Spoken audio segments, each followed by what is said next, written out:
Okay,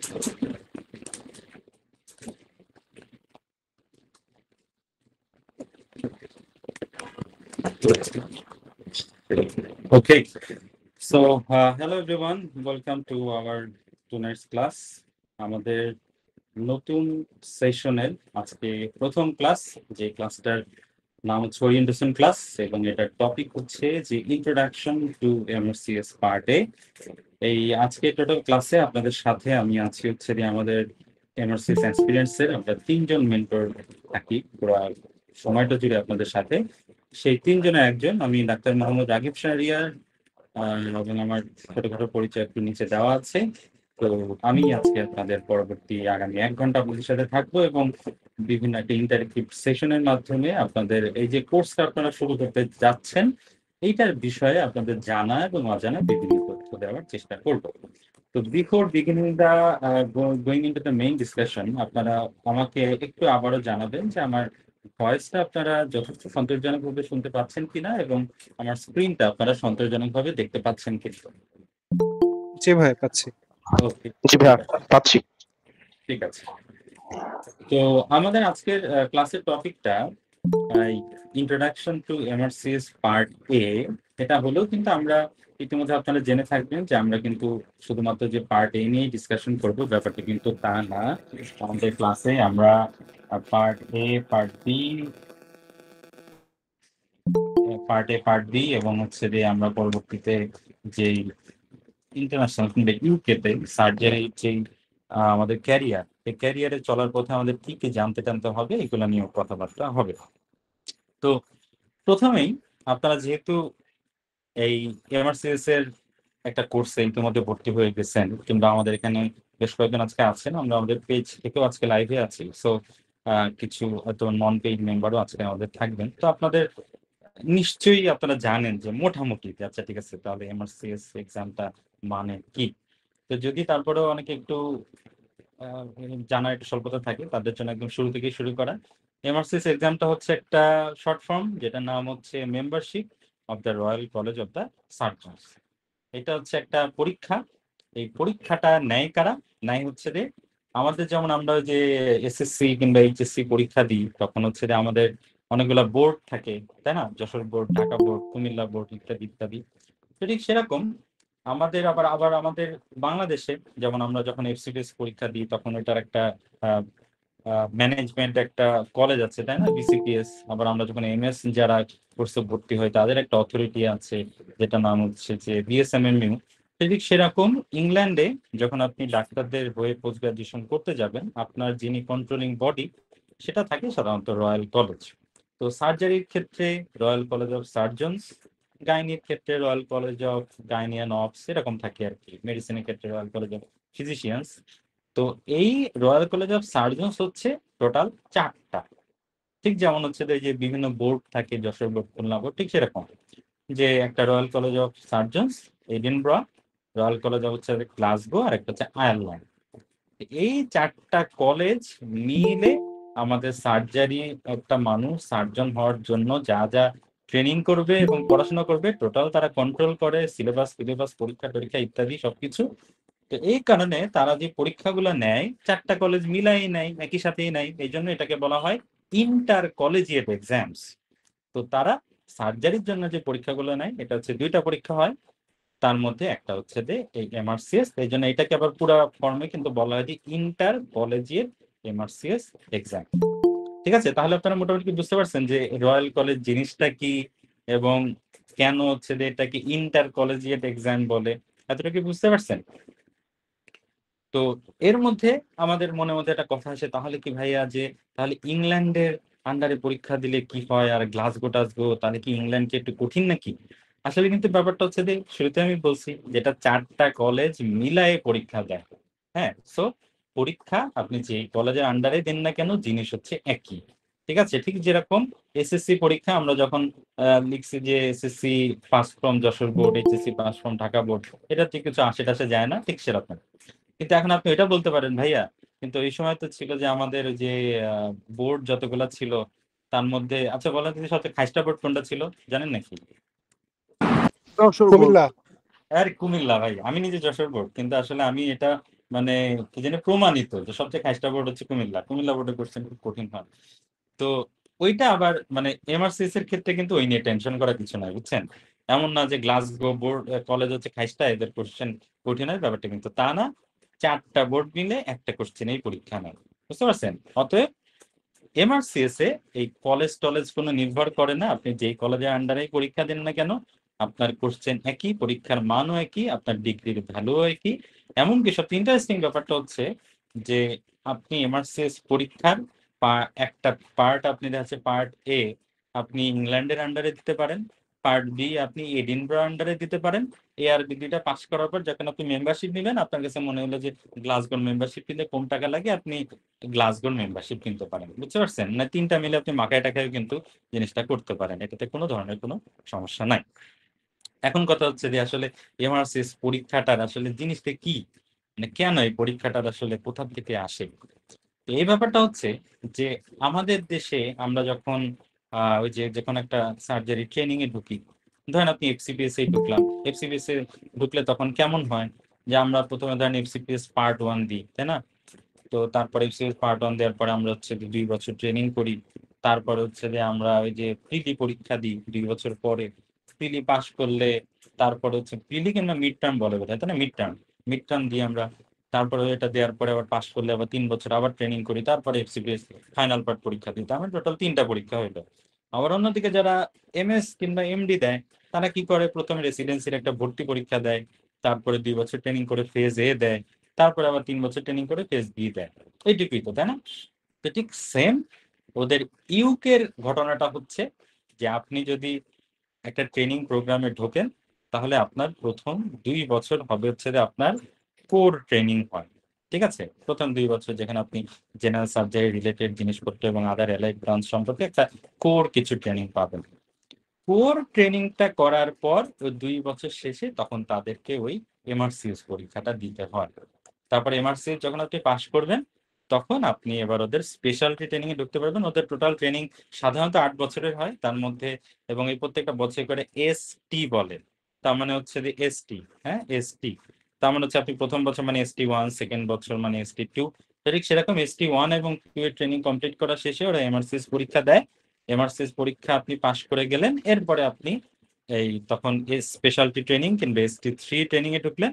ST3 থেকে ST8 পর্যন্ত ওরা ট্রেনিং করার পরে, তারপরে ট্রেনিংটা যখন কমপ্লিট করার পরে ওরা এফআরসিএস পরীক্ষা দেয়, এবং এফআরসিএস যদি আপনি পাস করেন, তখন আপনাকে ওরা ট্রেনিং কমপ্লিশন সার্টিফিকেট দেয়, যেটাকে সিসিটি বলা হয়। তাহলে বুঝছেন তো, পরীক্ষাটা হচ্ছে এফআরসিএস, আর পরীক্ষা শেষে আপনি যেহেতু মানে কিছু ভালোভাবে যে সবকিছু ট্রেনিংটা পাস করছেন, ওটার জন্য আপনি যে সার্টিফিকেটটা পাবেন সেটার নাম হচ্ছে যে সিসিটি। তাহলে আপনাদের এইটা টোটালটা বোঝার পরে কি মনে হচ্ছে বলেন তো দেখি, যে এমআরসিএস পরীক্ষা বাংলাদেশের কিসের ইকুইভ্যালেন্ট? আমরা যেটা করি, কি মনে হয় আকিব ভাই কি মনে হচ্ছে? কিংবা অর্পণ ভাই, দুইজনে একজন যে কোনো একজন বলেন, সমস্যা নেই। কিসের ইকুইভ্যালেন্ট মনে হয়?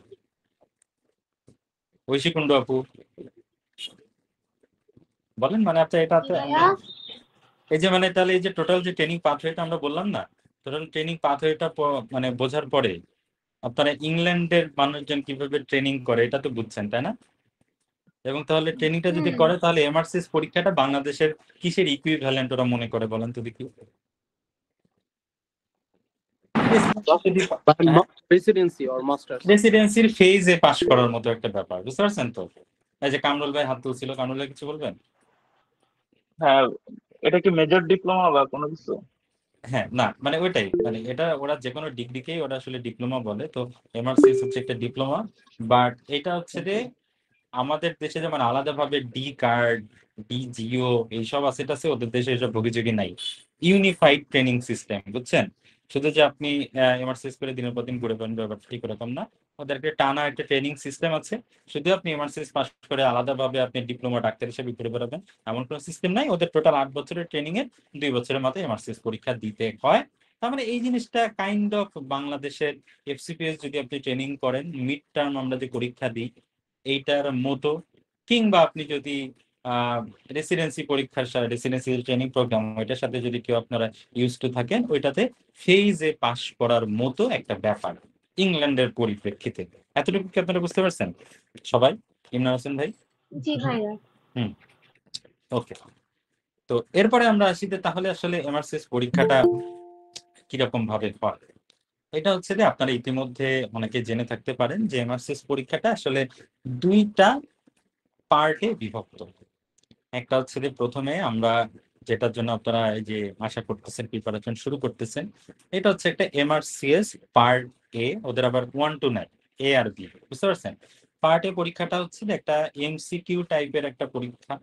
কিভাবে কি হয় এটা আমরা একটু ডিটেলসে পড়ে যাব, এবং এই পরীক্ষাটা কিন্তু অনলাইনে দেওয়া যায়। হ্যাঁ, এটা হচ্ছে অনলাইনে পৃথিবীর যে কোনো জায়গায় থেকেই এটা দেওয়া যায়।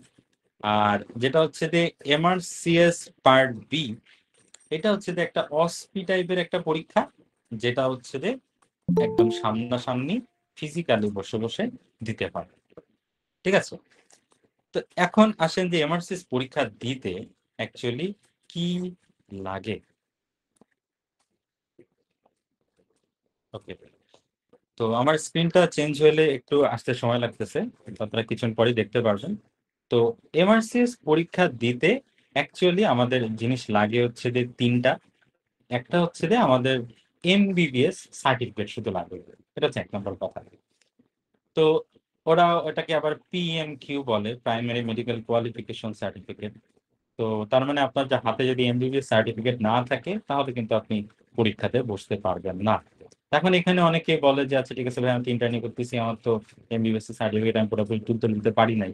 তো বাস্তবতা হচ্ছে যে আপনার হাতে যদি এমবিবিএস সার্টিফিকেটের মেইন কপি না থাকে, তাহলে আসলেই আপনি এই পরীক্ষাতে যখন আপনি রেজিস্ট্রেশন করবেন তখন আপনাকে ভোগান্তিতে পড়তে হবে।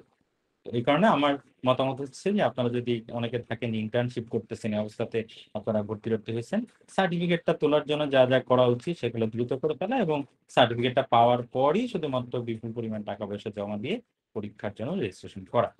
সেকেন্ডটা হচ্ছে যে অনেকে বলেন যে আমাদের কি কত বছরের ঠিক সার্জারি ট্রেনিং লাগে এই পরীক্ষাতে বসার জন্য। এখানে সুখের বিষয় হচ্ছে যে কোনো ধরনের কোনো সার্জারি ট্রেনিং লাগে না। এমআরসিওজি নামে যে পরীক্ষাটা আছে ওইটা কিন্তু ওদের 4 বছরের ট্রেনিং ছাড়া পরীক্ষাতে আপনি বসতে পারবেন না, কিন্তু এমআরসিএস এ কোনো ধরনের কোনো ট্রেনিং লাগে না। আর 3 নম্বর আরেকটা জিনিস লাগে, সেটা হচ্ছে ভ্যালিড আইডি লাগে, আইডেন্টিটি কার্ড। তো এটা কখন লাগবে? আপনারা যে পরীক্ষায় বসার সময় লাগবে। তো এখন কথা হচ্ছে যে ভাইয়া তাহলে কি আইডি মানে কি পাসপোর্ট নাকি, কি এটা আসলে?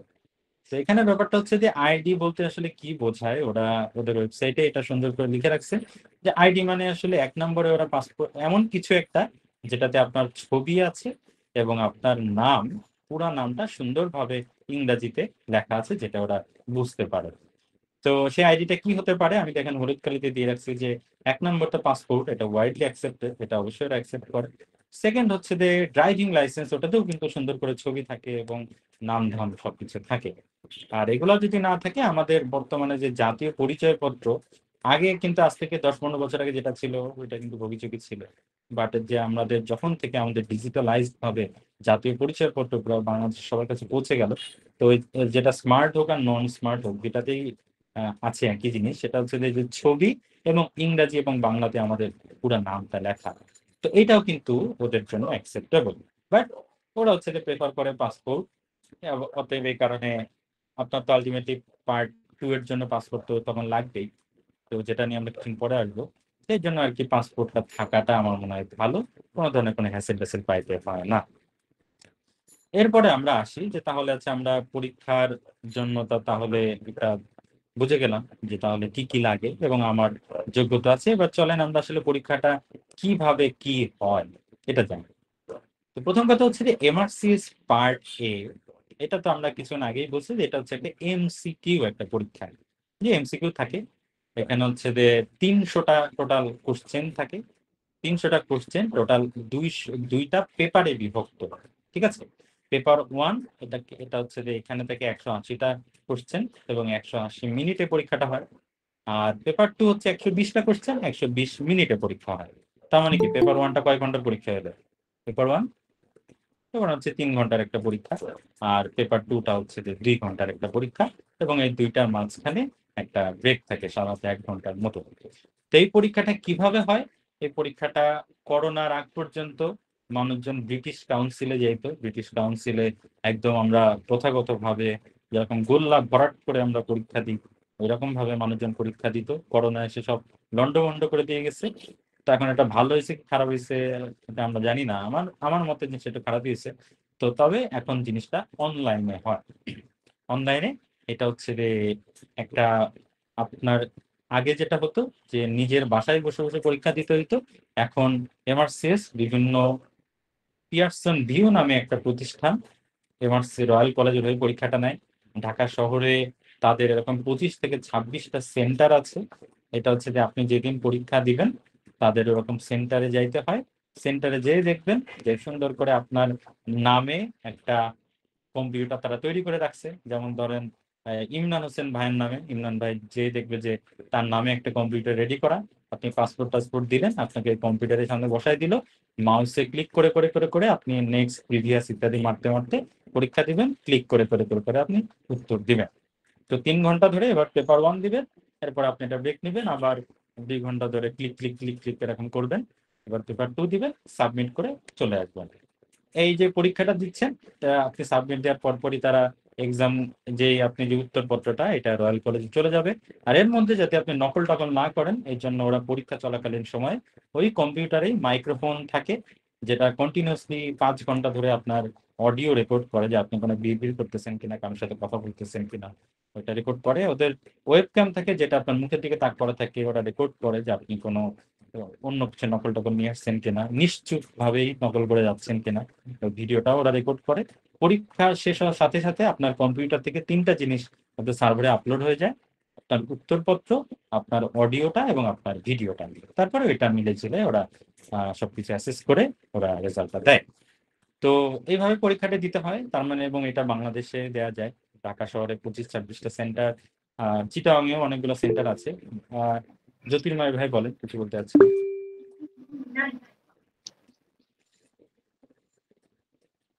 ভুলে ভুলে চাপ পড়ছে, কন্টিনিউ করেন। ওকে ওকে ওকে, নো প্রবলেম উইথ দ্যাট। তো এইভাবে পরীক্ষাটা দেয়। আর পরীক্ষাটা হয় হচ্ছে যে বছরে 3বার, জানুয়ারি, এপ্রিল এবং সেপ্টেম্বর। এবং পরীক্ষার ফি হচ্ছে 607 পাউন্ড। এটা হচ্ছে অনলাইনের মাধ্যমে ক্রেডিট কার্ডের মাধ্যমে বিল পে করে দিতে হয়। তো তাহলে পেপার এ এবং পেপার 1 এবং পেপার 2 আসলে কিরকম? তো দেখেন যে পেপার 1 হচ্ছে যে টোটাল 180 মার্ক। পেপার 1টাকে বলা হয় ABS, অ্যাপ্লাইড বেসিক সায়েন্স। তার মানে হচ্ছে কি যে বেসিক সায়েন্সের যে সাবজেক্টগুলো আছে, টপিকগুলো আছে, ওইগুলারই কিছু অ্যাপ্লাইড ভার্সন, এইগুলা নিয়ে পেপার 1 পরীক্ষাগুলো হয়। তো সেই 180 মার্কের মধ্যে দেখেন সবচেয়ে বস হচ্ছে যে অ্যানাটমি, 75, ফিজিওলজি হচ্ছে 45, নেক্সট বস ফিজিওলজি, প্যাথোলজি হচ্ছে 37, আর এরপরে বাকিগুলো হচ্ছে খুচরা। ফার্মা থেকে 8, মাইক্রো থেকে 7, ইমেজিং রেডিওলজি থেকে একটু 5, আর কিছু ডাটা ইন্টারপ্রিটেশনের যে স্ট্যাটিস্টিক্স ওইগুলো থেকে হচ্ছে 3 মার্ক, সব মিলে 180 মার্ক। আর অন্যদিকে পেপার 2 তে যদি আমরা যাই, পেপার 2টা হচ্ছে যে প্রিন্সিপালস অফ সার্জারি, সার্জারির বিভিন্ন ব্রাঞ্চ, এগুলো নিয়ে হচ্ছে যে পেপার 2টা। সেখানে হচ্ছে যে আমাদের এই যে কমন সার্জিক্যাল কন্ডিশনস, এটার মধ্যে থাকে হচ্ছে যে কি যে বিভিন্ন ধরনের ব্রাঞ্চ অফ সার্জারি আছে না, যেমন urology, neuro surgery, paediatric surgery, vascular surgery, plastic surgery, এরকম থোরাসিক সার্জারি, এরকম বিভিন্ন সাবজেক্ট থেকে খুচরা খুচরা খুচরা খুচরা 5 মার্ক 10 মার্ক নিয়ে নিয়ে এরকম 45, ঠিক আছে, এরকম। তারপর হচ্ছে যে পেরি অপারেটিভ কেয়ার, এটা হচ্ছে 35 mark. Trauma, this is a huge part of the part 2, এখান থেকে 30 mark. Surgical care of the children, paediatric surgery, এখান থেকে 7 মার্ক। আর হচ্ছে মেডিকেল লিগাল, যে কনসেন্ট টনসেন্ট লিগাল ইস্যু বিষয়, এগুলো থেকে থাকে 3 মার্ক। এই সব মিলে 120 মার্ক। তার মানে আমরা বুঝতেছি কি সবচেয়ে ইম্পর্টেন্ট কি অ্যানাটমি, তাই তো? আর সেকেন্ড ইম্পর্টেন্ট কি? সেকেন্ড ইম্পর্টেন্ট হচ্ছে ফিজিওলজি। এরপরে যদি ইম্পর্টেন্ট বলেন, থার্ড মোস্ট ইম্পর্টেন্ট হচ্ছে যে ট্রমা। এই 3টা হচ্ছে যে এমআরসি হচ্ছে সবচেয়ে বস টাইপের 3টা টপিক। তো এটা তো গেল হচ্ছে যে এমআরসিএস পার্ট এ। আর এমআরসিএস পার্ট বি পরীক্ষাটা কিরকম হয়, এটা হচ্ছে টোটাল অসপি। অসপিতে পরীক্ষা আপনারা সবাই দিচ্ছেন, তাই না?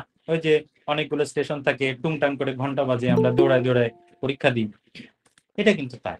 এমআরসিএস পার্ট বি হচ্ছে একদম সুন্দর 17টা অসপি স্টেশন থাকে, এর মাঝখানে 3টা রেস্টিং স্টেশন, তার মানে টোটাল 20টা। একদম ওই আমাদের দেশে আমরা যেরকম পরীক্ষা দিই 20 জনকে দাঁড় করায় দেয়, 20টা স্টেশনে, তারপর টুংটাং করে বেল বাজে, দৌড়ায় দৌড়ায় আমরা পরীক্ষা দিই। এখানে 10 মিনিট পর পর টুংটাং বেল বাজে, আমরা দৌড়ায় দৌড়ে পরীক্ষা দিই।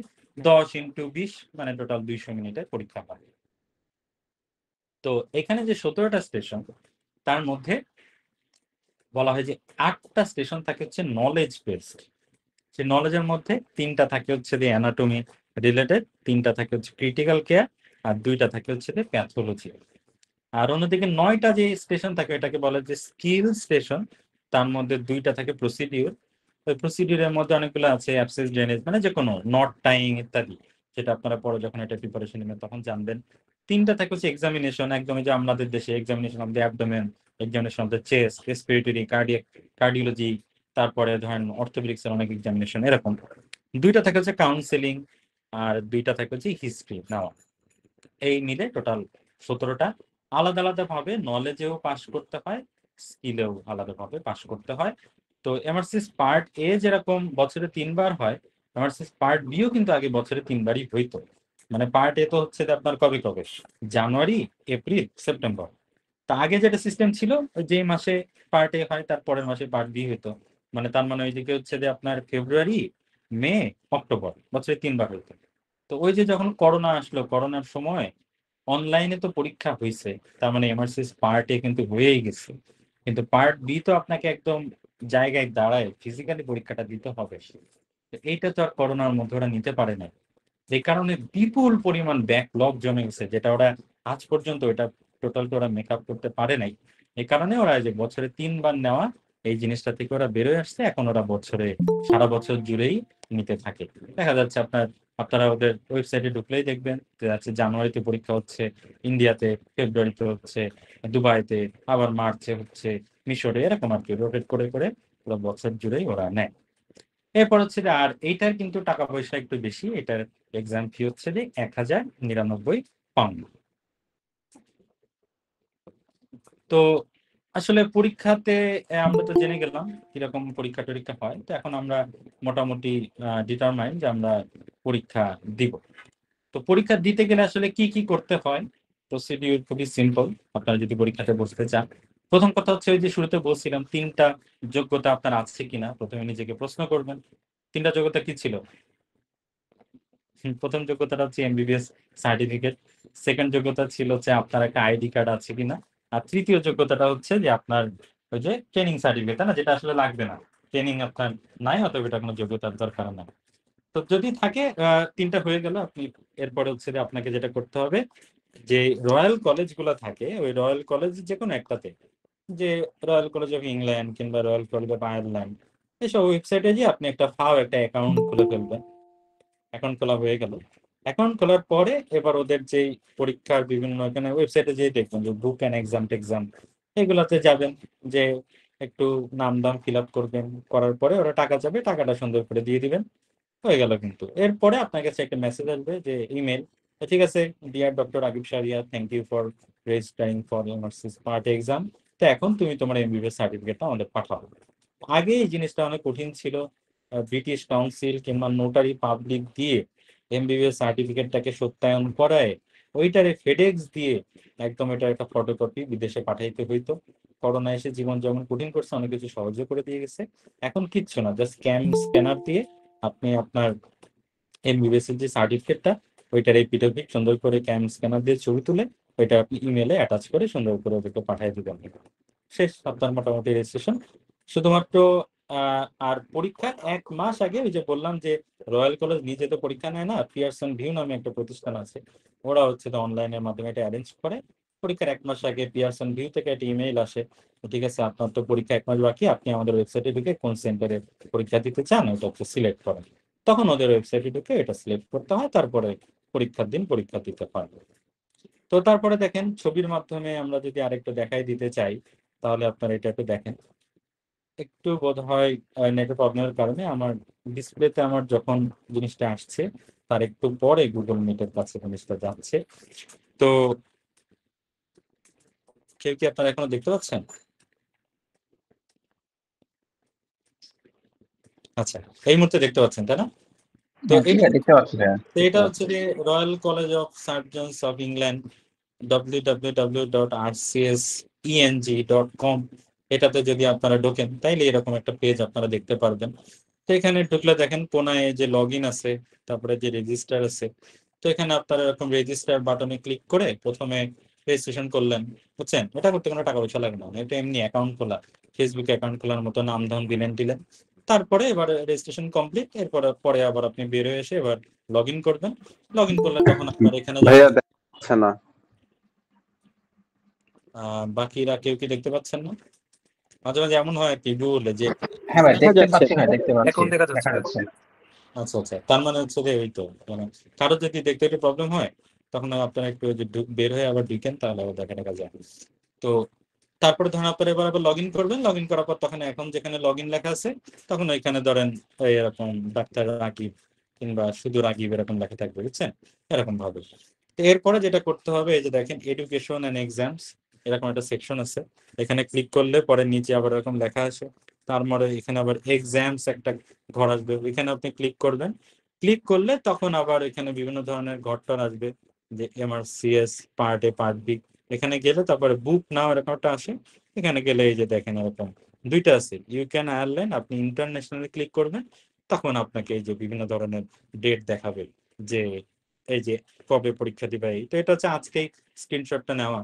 এই জানুয়ারি সেকশনের যে পরীক্ষা দেওয়ার লাস্ট রেজিস্ট্রেশনের লাস্ট ডেট ছিল গতকালকে। তো এই জন্য এখন এই মুহূর্তে আপনি ওয়েবসাইটে গেলে এরকম দেখতে পারবেন, এখানে দেখেন লেখা আছে যে এবার আপনারা জানুয়ারির ডেডলাইন পার হয়ে গেছে, এরপরে আবার কয়েকদিন পরে 7-8 দিন পরে এপ্রিলের জন্য এখানে খুলবে। তো যদি খোলে তখন আপনারা দেখবেন এখানে এপ্রিলের ডেডলাইন এরকম দেখাবে। এবার এখানে লেখা থাকে যে বুক নাও এরকম লেখা থাকে, এখানে আপনি বুক নামে ক্লিক করলে তখন আপনার ওয়েবসাইটে চলে যাবে, ঠিক আছে? তো কিভাবে বুকিং টোকিং করতে হয় এটা যদি আপনারা দেখতে চান তাহলে অনেকে আমাদেরকে জিজ্ঞাসা করে। তা আপনারা ইউটিউবে কিন্তু যদি এটা লিখে সার্চ দেন how to book for MRCS part A or part B, তো তাহলে এরকম কিছু ভিডিও আসবে যে কালো থাম্বনেইলের যেই ভিডিওটা আপনারা দেখতে পাচ্ছেন। এই ভিডিওটা দেখেন, এটা কিন্তু এমআরসিএস অ্যাসপিরেন্টের আমাদের যে ইউটিউব চ্যানেলটা আছে ওইখানে এই ভিডিওটা আপলোড করা আছে। এখানে আমি প্রায় এই যে দেখেন 23 মিনিট ধরে বক করছি কিভাবে এই টোটাল রেজিস্ট্রেশন প্রসেসটা কিরকম, প্রত্যেকটা ঘরে কি কি লিখতে টিখতে হয় ইত্যাদি সব একদম মানে অনেকক্ষণ ধরে বর্ণনা করা আছে, চাইলে আপনারা এখান থেকে দেখে নিতে পারেন। এই ভিডিওটার নাম কিন্তু MRCS part A or part B, কারণ কি, কারণ পার্টের রেজিস্ট্রেশন করাটাও যেরকম পার্ট বিরো করারও ঠিক একই প্রসেস গেল। তো তারপরে যেটা হয় যে আপনি ধরেন বুকিং করে ফেললেন, এই যে যেটা বললাম যে এরপরে ওই যে পরীক্ষার 1 মাস আগে আপনার কাছে একটা ইমেল আসতে পারে। ওই ইমেলে পিয়ারসন ভিউ নামে একটা কোম্পানি বলবে, এই যে দেখেন এই যে কোম্পানি, ওই কোম্পানি বলবে যে ঠিক আছে আপনার পরীক্ষা এতদিন আগে, আপনি এবার আমাদের আগে তো রয়্যাল কলেজ অফ ইংল্যান্ডের ওয়েবসাইটে আপনি লগ ইন করছেন, এবার pearsonview.com এ আপনি আর একটা অ্যাকাউন্ট খোলেন, এখানে লগ ইন করেন। লগ ইন করে আপনি কোন সেন্টারে পরীক্ষা দিতে চান ওইটা একটু সিলেক্ট করে আসেন, ওইখানে আমরা আপনার জন্য সাজায় রাখবো। তো তখন ঢুকলে আপনি দেখবেন যে এরকম একটা ঘরটার আসতেছে, ওইখানে রেজিস্টার করবেন, এই যে লগ ইন করার পরে এরকম দেখাবে। তো তারপরে এই যে আপনার শিডিউল অ্যান এক্সাম কিংবা ভিউ অ্যান এক্সাম, এখানে আপনি যখন ক্লিক করবেন তখন আপনাকে দেখাবে যে আপনার জন্য এমআরসিএস পার্টে পরীক্ষার আপনার একটা বুকিং আপনার নামে আছে। তো এটাতে যখন আপনি ক্লিক করবেন তখন দেখবেন যে এইরকম একটা পেজ আসে, দেখছেন যে ফাইন্ড এ টেস্ট সেন্টার এরকম একটা আসে, এবং ওইখানে লাইন ধরে 1 2 3 4 এরকম বা বিভিন্ন সেন্টার দেখায়। এটা কিভাবে দেখায় যে আপনি এমআরসিএস যখন রেজিস্ট্রেশন করছেন তখন আপনি যে ঠিকানাটা দিছেন ওই ঠিকানা অনুযায়ী প্রক্সিমাল টু ডিজিটাল বিভিন্ন ওরা এখানে অ্যাভেলেবল সেন্টার দেখাবে। যেমন ধরেন আপনার বাসা হচ্ছে যে উত্তরা, তা আপনি তখন উত্তরা লেগে ফিল আপ করছিলেন, তখন এখানে ধরেন 1 নম্বরে আপনাকে দেখাবে যে পিয়ারসন ভিউ উত্তরা, 2 নম্বরে দেখাবে পিয়ারসন ভিউ বনানী, 3 নম্বরে দেখাবে পিয়ারসন ভিউ ফার্মগেট, এরকম ভাবে। তারপর আপনি যে নেক্সটে ক্লিক করতে করতে থাকলে আর অনেকগুলা সেন্টার পাবেন, যেটাই পাবে এখানে ক্লিক করবেন, ক্লিক করে বুক নাও মারলে তখন আপনার নামে বনানীতে ধরেন আপনার জন্য একটা সেন্টার রেডি হয়ে থাকবে। বোঝা গেছে যে কিভাবে তাহলে এমআরসিএস বুক করতে হয় এবং কিভাবে সেন্টার বুক করতে হয়। এই সেন্টার বুক করার এই জিনিসটা কিন্তু মেইন পরীক্ষার মাত্র 20 থেকে 25 দিন আগে এই জিনিসটা করতে হয়। এটা এখন আপনার কাছে কিছু ইমেল গুলো আসবে না। তো তারপর এবার আপনি পরীক্ষা যখন দিতে যাবেন তখন আপনি দেখবেন যে এই যে পরীক্ষার যে সফটওয়্যারটা এটা মোটামুটি দেখতে হয় এরকম, যে উপরে এই টোটাল যে আপনি পরীক্ষাটা দিবেন ওরা আপনাকে একটা পিনকোড টাইপের দেয়, পিনকোডটা দিলে টোটাল ফুল স্ক্রিন জুড়ে সফটওয়্যারটা রান হয়ে যায়, যাতে আপনি সফটওয়্যারটা মিনিমাইজ করে গুগল ক্রোমে ঢুকে গুগল সার্চ করে যার উত্তর দেখে নেবেন, এটা যাতে কোনো সুযোগ না থাকে, মিনিমাইজ করা যায় না। তারপর এখানে দেখবেন প্রিভিয়াস এবং নেক্সট এরকম বাটন থাকে, ওইটা দিয়ে দিয়ে সামনে পিছনে যাওয়া যায়। তারপর হচ্ছে যে এখানে আপনি দেখতে পারবেন যে কতক্ষণ আপনার সময় বাকি। তো তারপরে এই যে এরকম ভাবে পরীক্ষার স্টেম এরকম ভাবে থাকে, আর নিচে যে বিভিন্ন অপশন থাকে আপনি যে কোনোটাতে ক্লিক করবেন, ক্লিক করে এখানে ধরেন সাবমিট দিবেন, সাবমিট দিয়ে আপনি এখানে আবার নেক্সটে চলে যাবেন। আর কোনো কোশ্চেন যদি আপনি মনে করতেছেন না আমি অ্যান্সার করব না, তখন আপনি এখানে দেখেন যে ফ্ল্যাগ ফর রিভিউ এরকম আপনি দেওয়া যায়। তো তখন যদি ফ্ল্যাগ করে রাখেন, তখন একটা ইম্পর্টেন্ট জিনিস হয়, সেটা হচ্ছে যে এই যে টোটাল স্ক্রিনটা দেখতে পাচ্ছেন, এটা যে কোনো এক পাশে এরকম ভাবে সিরিয়াল ধরে সবগুলা কোশ্চেনের নাম্বার এরকম ভাবে লেখা থাকে, বুঝছেন? এরকম আমি সর্বশেষ যে সফটওয়্যার পর্যন্ত দেখছি এবং পরীক্ষা দিচ্ছি এরকম ভাবে লেখা থাকে। তো ধরেন আপনি প্রথমে সবগুলা সংখ্যা এরকম সাদা থাকবে, এবার আপনি ধরেন যেইটার অ্যান্সার করছেন সেটা এরকম সবুজ হয়ে যাবে, বুঝছেন? একবার নেক্সট মারবেন, তাহলে ধরেন একের অ্যান্সার করছেন, এক সবুজ হয়ে গেল, দুইয়ের অ্যান্সার করছেন, দুই সবুজ হয়ে গেল, তিন আপনি অ্যান্সার করবেন না, ঠিক আছে? তিন আপনি কোনোভাবে এখন পারতেছেন না, তা আপনি স্কিপ করছেন, নেক্সট মারছেন, তখন তিন হচ্ছে এরকম ফাঁকা থাকবে। আবার এবার আপনি চার আবার অ্যান্সার করছেন, চার আবার এরকম সবুজ হয়ে যাবে, এরকম রকম করা যায়। আর এর মধ্যে কোনো কোনো যদি কোশ্চেন থাকে যে আপনি অ্যান্সার করছেন কিন্তু ওই 50% আপনি আবার এটা নিয়ে পরে চিন্তা করতে চান, আপনি যে ফ্ল্যাগ ফর রিভিউ এরকম মারছেন, তখন যেটা হয় ধরেন 5 নম্বর আপনি এটা করছেন, তখন এই 5 নম্বর সবুজ না হয়ে এটা একটা হলুদ হয়ে থাকবে। এরপর যখন আপনার টোটাল এক রাউন্ড মারা শেষ, তখন আপনি দেখবেন যে এই যে 1 থেকে 15 মধ্যে কিছু কিছু সংখ্যা সবুজ হয়ে আছে যেগুলো আপনি অ্যান্সার করছেন শিওর, কিছু কিছু ফাঁক সাদা হয়ে আছে আগের মতো যেগুলো আপনি কোনো অ্যান্সারই করেন নাই, আর কিছু কিছু হলুদ হয়ে আছে যেগুলো আপনি ফ্ল্যাগ করে রাখছিলেন, আপনি শিওর না। তো তখন আপনি শুধুমাত্র ধরেন 2-এ ক্লিক করে আবার 2-এ ফেরত যেতে পারবেন, 9-এ ক্লিক করে আপনি আবার 9-এ ফেরত যেতে পারবেন। এভাবে করে করে আপনি আবার ওই কোশ্চেন গুলো আবার আপনি ভিজিট করতে পারবেন। বুঝছেন এবার সবাই যে পরীক্ষা দেওয়ার সিস্টেমটা কি? এই পলিত ভাই। জি ভাই। হ্যাঁ, ওকে, ঠিক আছে। তো তাহলে আমরা পরীক্ষার সিস্টেম টিস্টেম এগুলো আমরা বুঝে গেলাম। এখন আমরা আসি যে অ্যাকচুয়ালি তাহলে পরীক্ষার পড়াশোনা কিভাবে করতে হয়। তো এখানে একটা বিষয় হচ্ছে যে এমআরসিএস পার্টে আমরা যখন যে কোনো ধরনের কোনো পরীক্ষায় যখন একটা প্রিপারেশন নিই, প্রথমে আমরা কি করি? আমরা কিছু বই টই পড়ি, তাই না? একটু একটা বইটা রিভাইজ দিই, তারপর লাস্টে কোশ্চেন গুলো আমরা দেখি। এমআরসিএস এর কিন্তু আপনার প্রিপারেশন উল্টা, প্রথমে আপনাকে কোশ্চেন দেখতে হবে, তারপর আপনাকে বই পড়তে হবে। এখন আপনি বলতে পারেন যে ভেজালটা কি? ভেজালটা হচ্ছে দেখেন যে অন্যান্য সব সাবজেক্টে আপনার ধরেন অন্যান্য আমরা পরীক্ষা টরীক্ষা যখন দিতাম, আমরা সাধারণত থাকি কি একদম জিরো থেকে প্রিপারেশন শুরু করছি আজ পর্যন্ত আমরা যতগুলো আপনি পরীক্ষা দিচ্ছেন। ধরেন আপনি জীবনের প্রথম যখন অ্যানাটমি থোরাক্স কার্ডের পরীক্ষাটা দিচ্ছেন, তখন আপনি কি থোরাক্স সম্পর্কে কিছু জানতেন? জানতেন না, জিরো। টোটাল থোরাক্সটা আপনি পড়ছেন, আপনার জ্ঞান একটা লেভেল হয়েছে, এবার আপনি কোশ্চেন দেখছেন তারপরে পরীক্ষা দিচ্ছেন। কিন্তু এই মুহূর্তে আপনারা যে 57 জন আছেন অনলাইনে, আপনাদের কারোর কি জ্ঞান জিরো? বদান্যতার ক্ষেত্রে কেউ কেউ এই প্রশ্ন তো বলতে পারবে হ্যাঁ ভাইয়া আমি জিরো, কিন্তু আসলে জিরো না, তাই না? আমরা কেউই জিরো না। খুব খারাপ অবস্থা থাকলেও আমাদের প্রিপারেশন ধরেন 10% কি 15% আমরা জানি, ঠিক কিনা? এই মানুষের হার্ট কয়টা? একটা, এটা আপনারা জানেন না? জানেন? তাহলে তো 1% হয়ে গেল। হার্টের মধ্যে চেম্বার কয়টা? জানেন তো? 4টা, শেষ। তো তার মানে ধরেন যে আপনাদের সবারই কিন্তু জ্ঞান মোটামুটি 30-40%, আমি যদি খুব খারাপও ধরি, আছে। অনেকের দেখা যাচ্ছে এখনই 80-90% প্রিপারেশন আছে। তো তাহলে যদি আপনি এখন বিভিন্ন বই টই পড়েন, তাহলে কি হবে বলেন তো দেখি? হুদাই কামে আপনি যে 40% জ্ঞান জানেন, ওইটার জন্য আপনি আবার এফোর্ট দিলেন, তাই না? তাহলে আসলে এমআরসিসি কি করতে হয়? সবার আগে আপনাকে কোশ্চেন দেখতে হবে যে আমি তো এইগুলা পারি, এগুলা পারতেছি না। তার মানে যেই 60% আমি পারি না, এই 60% জ্ঞান আমাকে অর্জন করতে হবে। তাহলেই আমি 40%-এর জন্য রিপিটেড এফোর্ট দিলাম না, আমি 60% জন্য এফোর্ট দিলাম। আগে আমার 40 ছিল, 60-র মধ্যে আমি জ্ঞান ধরেন 30% বাড়াইলাম, তাহলে 30 আর 40 মিলে 70, আমার সুন্দর এমআরসিএস পাস হয়ে গেল। বুঝতে পারছেন? এই জন্য প্রথম কথা হচ্ছে এমআরসিএস এর জন্য কোনো বইটাই পড়তে হয় না, মেইন যেটা করতে হয় কোশ্চেন ব্যাংক সলভ করতে হবে। তো এমআরসিএস এর জন্য 2 ধরনের কোশ্চেন ব্যাংক আছে, একটাকে বলে ই এমআরসিএস আর একটাকে বলে পাস টেস্ট। তো দুইটার মধ্যে পার্থক্যটা হচ্ছে ইএমআরসিএস কোশ্চেন ব্যাংকটা খুবই সুন্দর স্ট্যান্ডার্ড। নর্মালি আমাদের পরীক্ষাটা যেমন স্ট্যান্ডার্ডের হয়, ইএমআরসিএসও ওই লেভেলের, বেশি কঠিন। পাঁচ টেস্ট কি মনে করে ওরা আল্লাহ জানে, আমি আজ পর্যন্ত আমি শিওর না।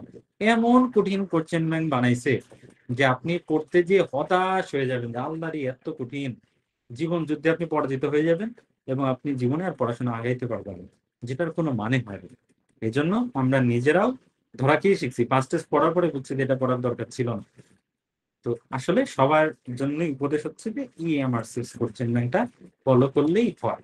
ঠিক আছে, ইএমআরসিএস এর যে কোশ্চেন, ওর মধ্যেই আপনি দেখবেন যে প্রত্যেকটা কোশ্চেনেরই আপনি যখন ভুল উত্তর দিবেন, ইএমআরসিএস এগুলো কিন্তু অনলাইন কোশ্চেন ব্যাংক, হ্যাঁ, এদের ওয়েবসাইটে ঢুকে ওদের মেম্বারশিপ কিনলে অনলাইনে ওদের কোশ্চেন গুলো দেখা যায়, সলভ করা যায়।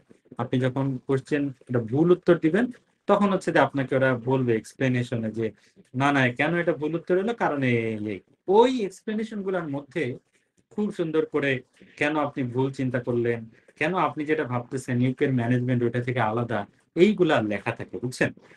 তো আগের যুগে আমাদের যখন এইগুলো কোনো সাজানো টাজানো ছিল না, তখন এই বসে বসে ইএমআরসিএস এর কোশ্চেন ব্যাংকটা টোটালটা পড়া লাগে। এটাই আসলে টোটালটা পড়তে পারে, এই পড়তে পড়তে আমাদের একটা ধারণা গ্রো করে দেয়। এরপরে যেটা ইএমআরসিএস পড়ার পরে আরেকটা আমাদের করতে হয়, সেটা হচ্ছে যে হাউজিয়া শীট নামে একটা শীট আছে, যেটা হচ্ছে 330টা কোশ্চেনের একটা সমগ্র, যেটা এমআরসিএস পরীক্ষাতে খুব রিপিট হয়। তো এইটা হচ্ছে যে এই 330টা কোশ্চেন একটু ঠাঠা মুখস্থ করতে হয়, জানতে হয়। এরপরে আপনি যখন এই ইএমআরসিএস পড়তে পড়তে যাবেন, তখন দেখবেন যে বাংলাদেশে আমরা এই করি, কিন্তু উত্তর তো মিলতেছে না, সবার অঙ্ক মেলে, আমার অঙ্ক মেলে না। এই অঙ্ক মিলাইতে যে আপনি দেখবেন যে আসলে বাংলাদেশের যে গাইডলাইনটা আপনি ফলো করেন, সেটার জায়গায় নাইস গাইডলাইন, যেটা নাইস কি জানেন তো আপনারা, national institute of clinical excellence. আমাদের দেশে যখন কোনো একটা গাইডলাইন প্রস্তুত হয়, কারা বানায়? ডিজি হেলথ বানায়, তাই না? Dengue guideline, COVID-19 guideline. ইংল্যান্ডের সকল গাইডলাইন নাইস নামে একটা অর্গানাইজেশন আছে, ওরাই বানায়। তো এই কারণে আমাদের এমআরসিএসসি প্রিপারেশন নিতে গেলে বিভিন্ন রোগের ম্যানেজমেন্টের ক্ষেত্রে লেটেস্ট নাইস গাইডলাইন কি বলছে এটাও পড়তে হয়। এগুলা পড়ার সময় আপনার হাতের কাছে কিছু কিছু জায়গায় আপনি একটু যখন অ্যানাটমি পড়বেন, তখন আপনার ছবি প্রয়োজন হবে, তখন হাতের কাছে নিটার অ্যাটলাস রাখতে হয়। কিছু কিছু জায়গায় অ্যানাটমি আপনার মনে হয় যে আমি ভুলেই গেছি, ছোটকালে পড়ছিলাম, তখন আপনি সেই অ্যানাটমিটা কোথায় পড়বেন? আমরা বলি ছোটকালে আপনি যে বইটা পড়ছেন, যে বই পড়ে আপনি এমবিবিএস পাস করছেন, ওই বইটাতে একটু চোখ বোলায় নিলে তাড়াতাড়ি পড়া হবে। এই কারণে your own under grad books এটা রাখলে ভালো। তারপরে হচ্ছে যে সার্জারি কিছু কিছু টপিকে আপনার কাছে মনে হবে যে আপনি কিছুই পারেন না একদম, যে ধরেন ইউরোলজি পড়তে যে মনে হবে যে ইউরোলজি কিছুই পারি না, আমি কোনো জ্ঞানই নাই, তখন ইউরোলজিটা হালকা একটু বেলিয়ান লাভ যে দেখে আসা যেতে পারে। তো আর ট্রমা যখন, তখন হচ্ছে যে এটিএলএস গাইডলাইন একটা বই পাওয়া যায়, ওই বইটা একটু দেখতে হয়।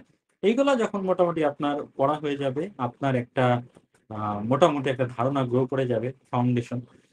এরপরে যেটা করতে হয়, এরপর হচ্ছে যে রিকল, মানে হচ্ছে বিগত বছরের প্রশ্ন সলভ করতে হবে।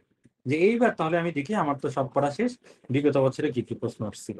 এই করতে যেয়ে দেখবেন যে আপনি মোটামুটি 80%ই পারেন, 20% কি কিছু ভেজাল্লা কোশ্চেন টোশ্চেন আসছে ইতিহাসে একবারই, আর আগেও কোনোদিন এই কোশ্চেন আসে না, আর পরেও কোনোদিন আসে না।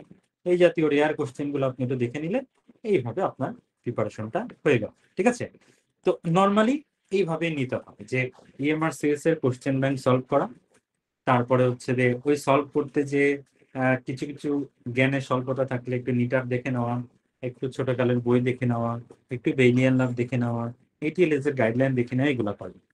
টোটাল কোশ্চেন ব্যাংকটা সলভ করা শেষ, এবং সলভ করতে হতে নাইস গাইডলাইন দেখে নেওয়া, এগুলো সলভ করা শেষ। এরপরে হাউজিয়া শীট নামে যেটা বহুবার পরীক্ষাতে আসা কোশ্চেনের সমগ্র, ওই কোশ্চেন ব্যাংকটা একটু দেখতে হয়। আর রিকল, বিগত বছরের প্রশ্ন, এগুলা দেখতে হয়। এটাই হচ্ছে এমআরসিএস এর প্রিপারেশন। তো এখন সুখের বিষয় হচ্ছে যে আমাদের সময় তো এগুলো আলাদা আলাদা ভাবে খুচরা ভাবে আমাদের দেখে নিতে হইতো। তো আপনারা যারা আমাদের কোর্সে ইতিমধ্যে ভর্তি হয়ে গেছেন, তাদের আসলে এত ভেজাল টেজাল করে কিছুই দেখতে হবে না। কারণ আমরা নিজেরা যখন আমরা পরীক্ষা দিছি, অনেক খাবলায় খাবলায় বিভিন্ন জায়গা থেকে পড়ছি টরছি, সেই সব জিনিসটা কম্পাইল করেই আপনাদের হাতে ইতিমধ্যে অনেকে বই পেয়ে গেছেন, ইতিমধ্যে বই পাবেন, যে বইগুলো যেটা পৌঁছে গেছে এই কোশ্চেন, এই নোটস অন এমআরসিএস পার্টে, এইটা হচ্ছে যে আমাদের সকল ধরনের সেই রিসোর্স গুলার কম্পাইলেশন। এটার মধ্যে কি আছে? এটার মধ্যে আপনাদের আছে হচ্ছে যে ওই যে ইএমআরসিএল যে কোশ্চেন ব্যাংক, এই টোটাল কোশ্চেন ব্যাংকটা আছে একদম আজকের দিন পর্যন্ত, গত 7 দিন আগ পর্যন্ত যে ভার্সনটা লেটেস্ট সেটা আমাদের এটাতে দেওয়া আছে। এবং এই ইউনিভার্সের কোশ্চেন ব্যাংক কেউ যদি অরিজিনালি শাহবাগ কিংবা নীলক্ষেত থেকে পড়ে দেখেন, দেখবেন যে এই 3300টার মতো কোশ্চেন থাকে, এটা কিন্তু সাজানো না। 1 নম্বর কোশ্চেনটা হচ্ছে আপনার ধরেন ব্রেইন থেকে, 2 নম্বর কোশ্চেনটা থাকে হ্যান্ড থেকে, 3 নম্বর কোশ্চেনটা থাকে লেগ থেকে, মানে খামলায় খামলায়। এই টোটাল জিনিসটাকে আমরা আপনাদের সুবিধার জন্য একদম টপিক ওয়াইজ আমরা সাজিয়েছি, যাতে কখনো আপনাদের লাফায় লাফায় পড়তে না হয়। ঠিক আছে, এই বইটাতে ওরকম আছে। তার মানে আমাদের বইটা পড়া মানে টোটাল ইএমআরসিএস পড়া কমপ্লিট। অনেকে জিজ্ঞেস করেন ভাই ইএমআরসিএস পড়তে হবে কি হবে না? ভাই এই বইটা মানে ইএমআরসিএস কোশ্চেন ব্যাংক। সেকেন্ড যেটা আপনি যে বলতেছেন যে এই ইএমআরসিএস এর যে এক্সপ্লেনেশন গুলা থাকে প্রত্যেকটা কোশ্চেনের, ওইগুলা কি আমাদের এই প্রত্যেকটাতে দেখবেন চ্যাপ্টার ওয়াইজ ওয়াইজ ভাগ করা থাকে না? ওই যেই এক্সপ্লেনেশন গুলা ছিল 3300 কোশ্চেনের এক্সপ্লেনেশন গুলাকে আমরা এক জায়গায় করছি, সেইগুলাকে আবার টপিক ওয়াইজ ভাগ করছি। টপিক গুলাকে আবার যেইগুলা লাইন খুবই ইম্পর্টেন্ট না গেলে হবে না, সেগুলাকে আমরা লাল এবং হলুদ কালারে আমরা মার্ক করছি, কারণ যাতে আপনারা পড়ার সময়, আমার মনে হয়েছে আমি এই জায়গাটা আন্ডারলাইন করছি, আপনার কলমের কালিও খরচ হবে না। ওই যেইটা আন্ডারলাইন করা দরকার আমরা জানি, এটা আমরা আন্ডারলাইন আগে থেকেই করে রাখছি। 3 নম্বর জিনিসটা হচ্ছে যে নাইস গাইডলাইন। নাইস গাইডলাইন সাধারণত যেটা করতে হয়, আমরা পড়ার সময় প্রতিবার ইন্টারনেটে সার্চ দিয়ে দিয়ে দিয়ে দিয়ে নাইস গাইডলাইন বের করতাম। আপনাদের কিছু করতে হবে না, নাইস গাইডলাইনটা ইন্টারনেট থেকে সার্চ করে, নাইস গাইডলাইন এক একটা হয় বিশাল বড়, 10 পেজ 15 পেজের একটা পিডিএফ, ওইটা সারমর্ম বানায় আমরা বইয়ের মধ্যে দিয়ে রাখছি। বেইলিয়ান লাভ, বেইলিয়ান লাভের যেই যে টপিক থেকে যা যা একটু পড়াটা উচিত, যেটুকু যেটুকু আমাদের মনে হয়েছে মানে অ্যাটলিস্ট এগুলো পড়া উচিত, সেগুলো আমরা দিয়ে রাখছি। এমব্রায়োলজি থেকে রিসেন্ট কিছু কিছু কোশ্চেন আসতেছে। এমব্রায়োলজি কিন্তু কোনোভাবেই এমআরসিএস এ নাই। এমব্রায়োলজি এমআরসিএস এ খুবই কম থাকে, খুবই কম আছে।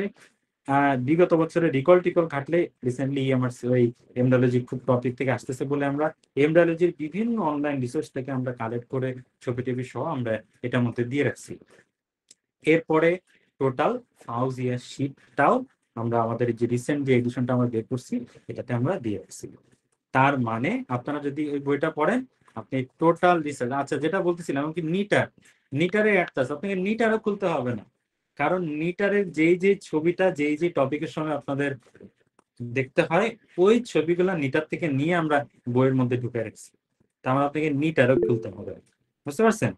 তার মানে আপনারা যদি এই এমার্সিস অ্যাসপিরেন্টের এই গাইডলাইনটা, এই আমাদের নোটসটা কমপ্লিট করেন, আপনারা খাবলায় খাবলায় 8টা 9টা রিসোর্সে কিছুই আপনাকে করতে হবে না। কামরুল ভাই বলেন ভাই। ভাইয়া, আমার তো আপনাদের ওই আগের বইটাই আছে, তাহলে আমি কি করবো? আচ্ছা, তো আমাদের খুব ইম্পর্টেন্ট কোশ্চেন, আমাদের কোর্সে অনেকেই আছেন যাদের ফার্স্ট এডিশনটা আছে, তাদের জন্য এটা হচ্ছে যে আপনারা ওই আমাদের নতুন এডিশনটা যেটা আমরা এই মান্থে আনছি, এইটাতে আমরা যেই ডিসকাশন টপিকটা, সেই ডিসকাশন টপিকের মধ্যে অ্যাবাউট 10% কিছু জায়গায় টপিক অ্যাড হচ্ছে। তা আমরা আমাদের প্রত্যেকটা ক্লাসের শেষে, এবং অনেকেই আছেন যে যারা ওই ফার্স্ট এডিশনটা কয়েক মাস আগেই কিনছেন, শুধু শুধু আবার 3000 টাকা খরচ করে সেকেন্ড এডিশন কেনার কোনো মানে হয় না।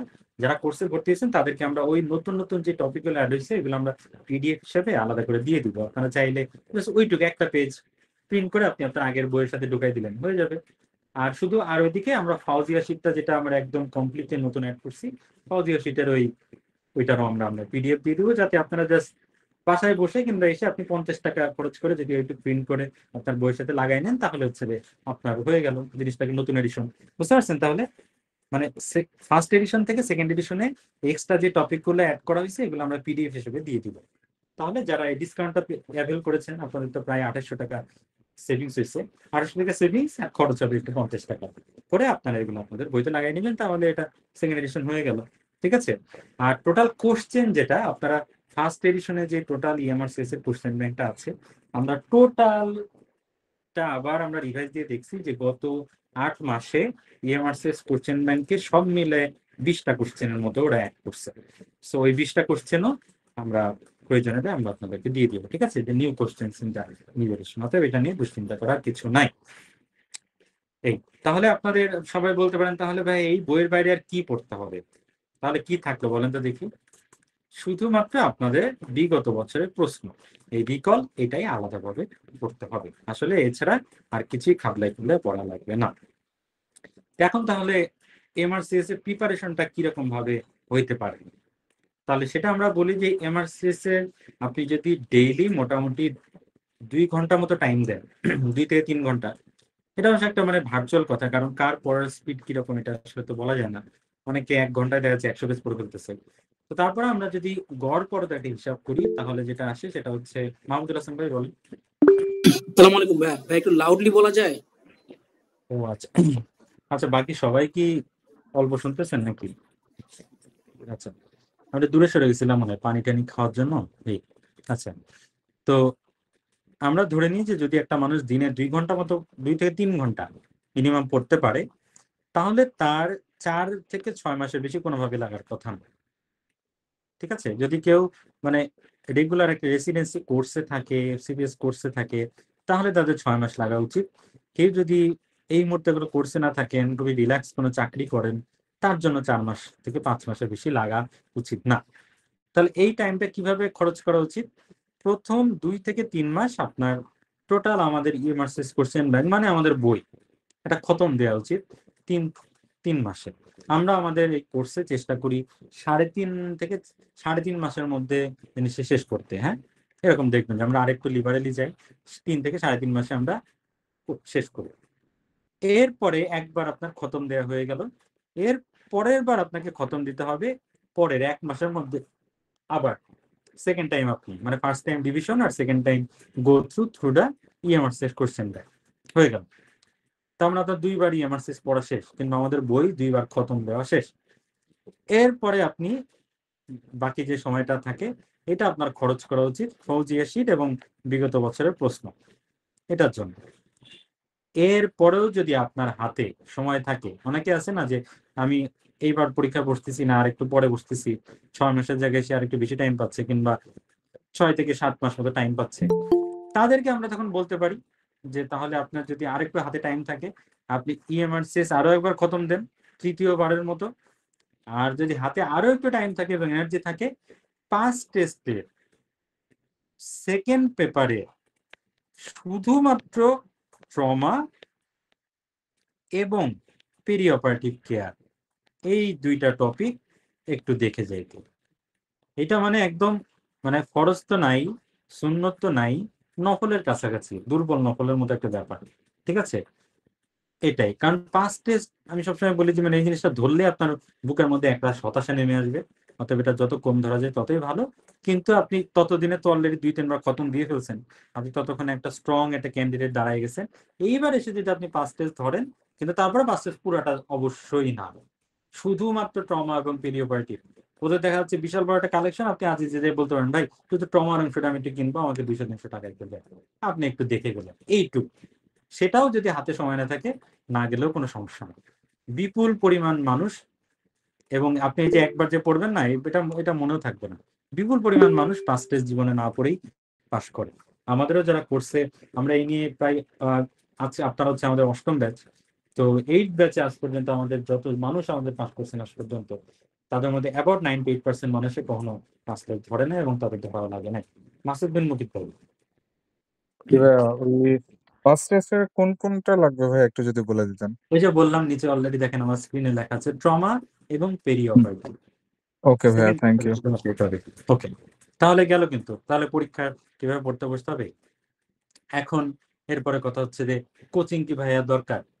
এখন বলতে পারেন ভাই এইটা তো গাইড খাওয়ার মতো একটা কথা বললেন, কোচিং এ ভর্তি হয়ে গেছে, এখন এই কথাটা কেন বলতেছেন?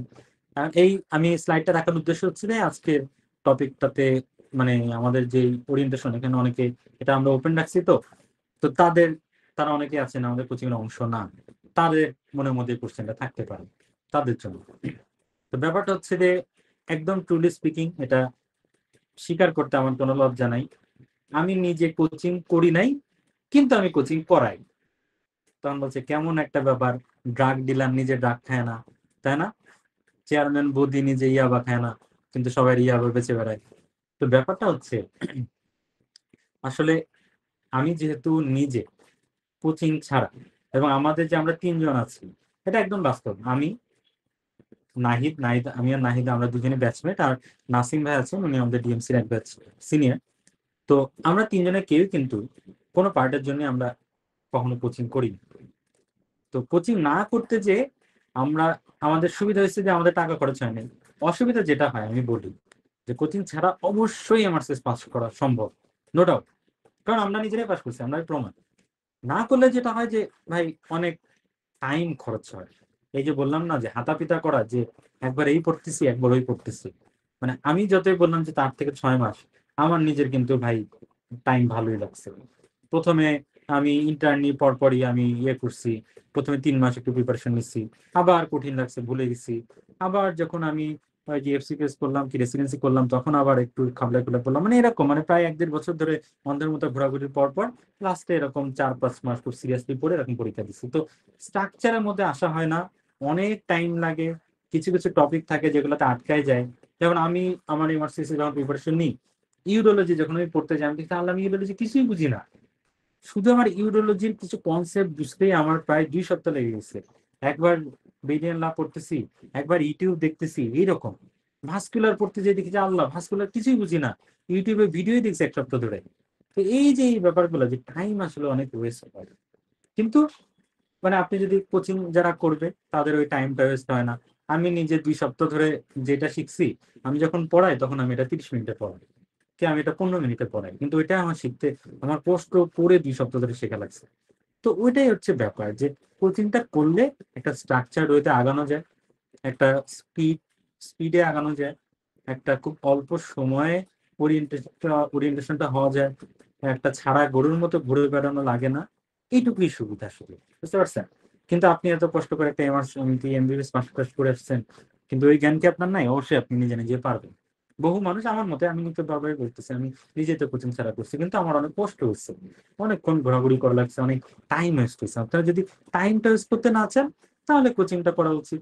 আর যদি বলেন যে না, আমি একটু নিজে নিজে কষ্ট করে শিখবো, তাহলে মোস্ট ওয়েলকাম, অবশ্যই কোচিংটা করতে হবে, এটা তো কোনো খরচ কিছু না।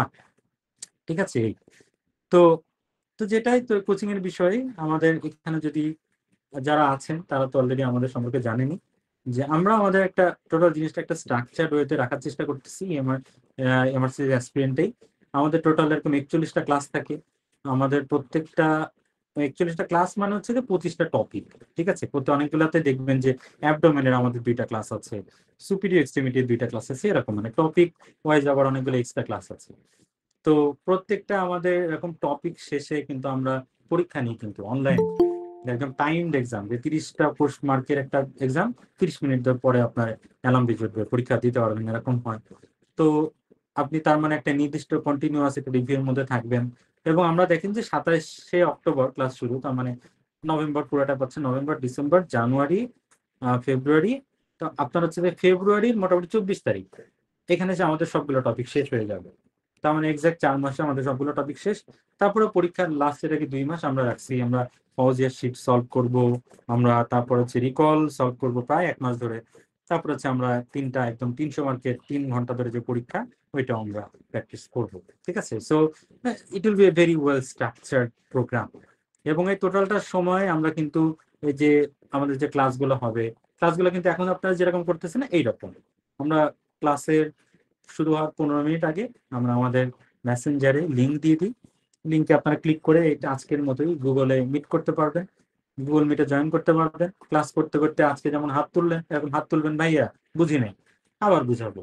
সেকেন্ড টাইম, ভাইয়া বুঝি নাই, আবার বুঝাবো। একই টপিক আমি 4 বার বুঝাবো, নো প্রবলেম উইথ দ্যাট। ক্লাসটা শেষ হয়ে যাবে, অনেকেই আছেন, সবাই ডাক্তার, আজকেও যেমন 74 জনের মধ্যে 58 জন জয়েন করছেন, no problem with that. Night duty থাকতে পারে, অনেক কিছু, মানে ফ্যামিলি প্রোগ্রাম, আর্জেন্সি। এই ক্লাসগুলা তখন আমাদের গুগল ড্রাইভে আমরা সেভ করে রাখি।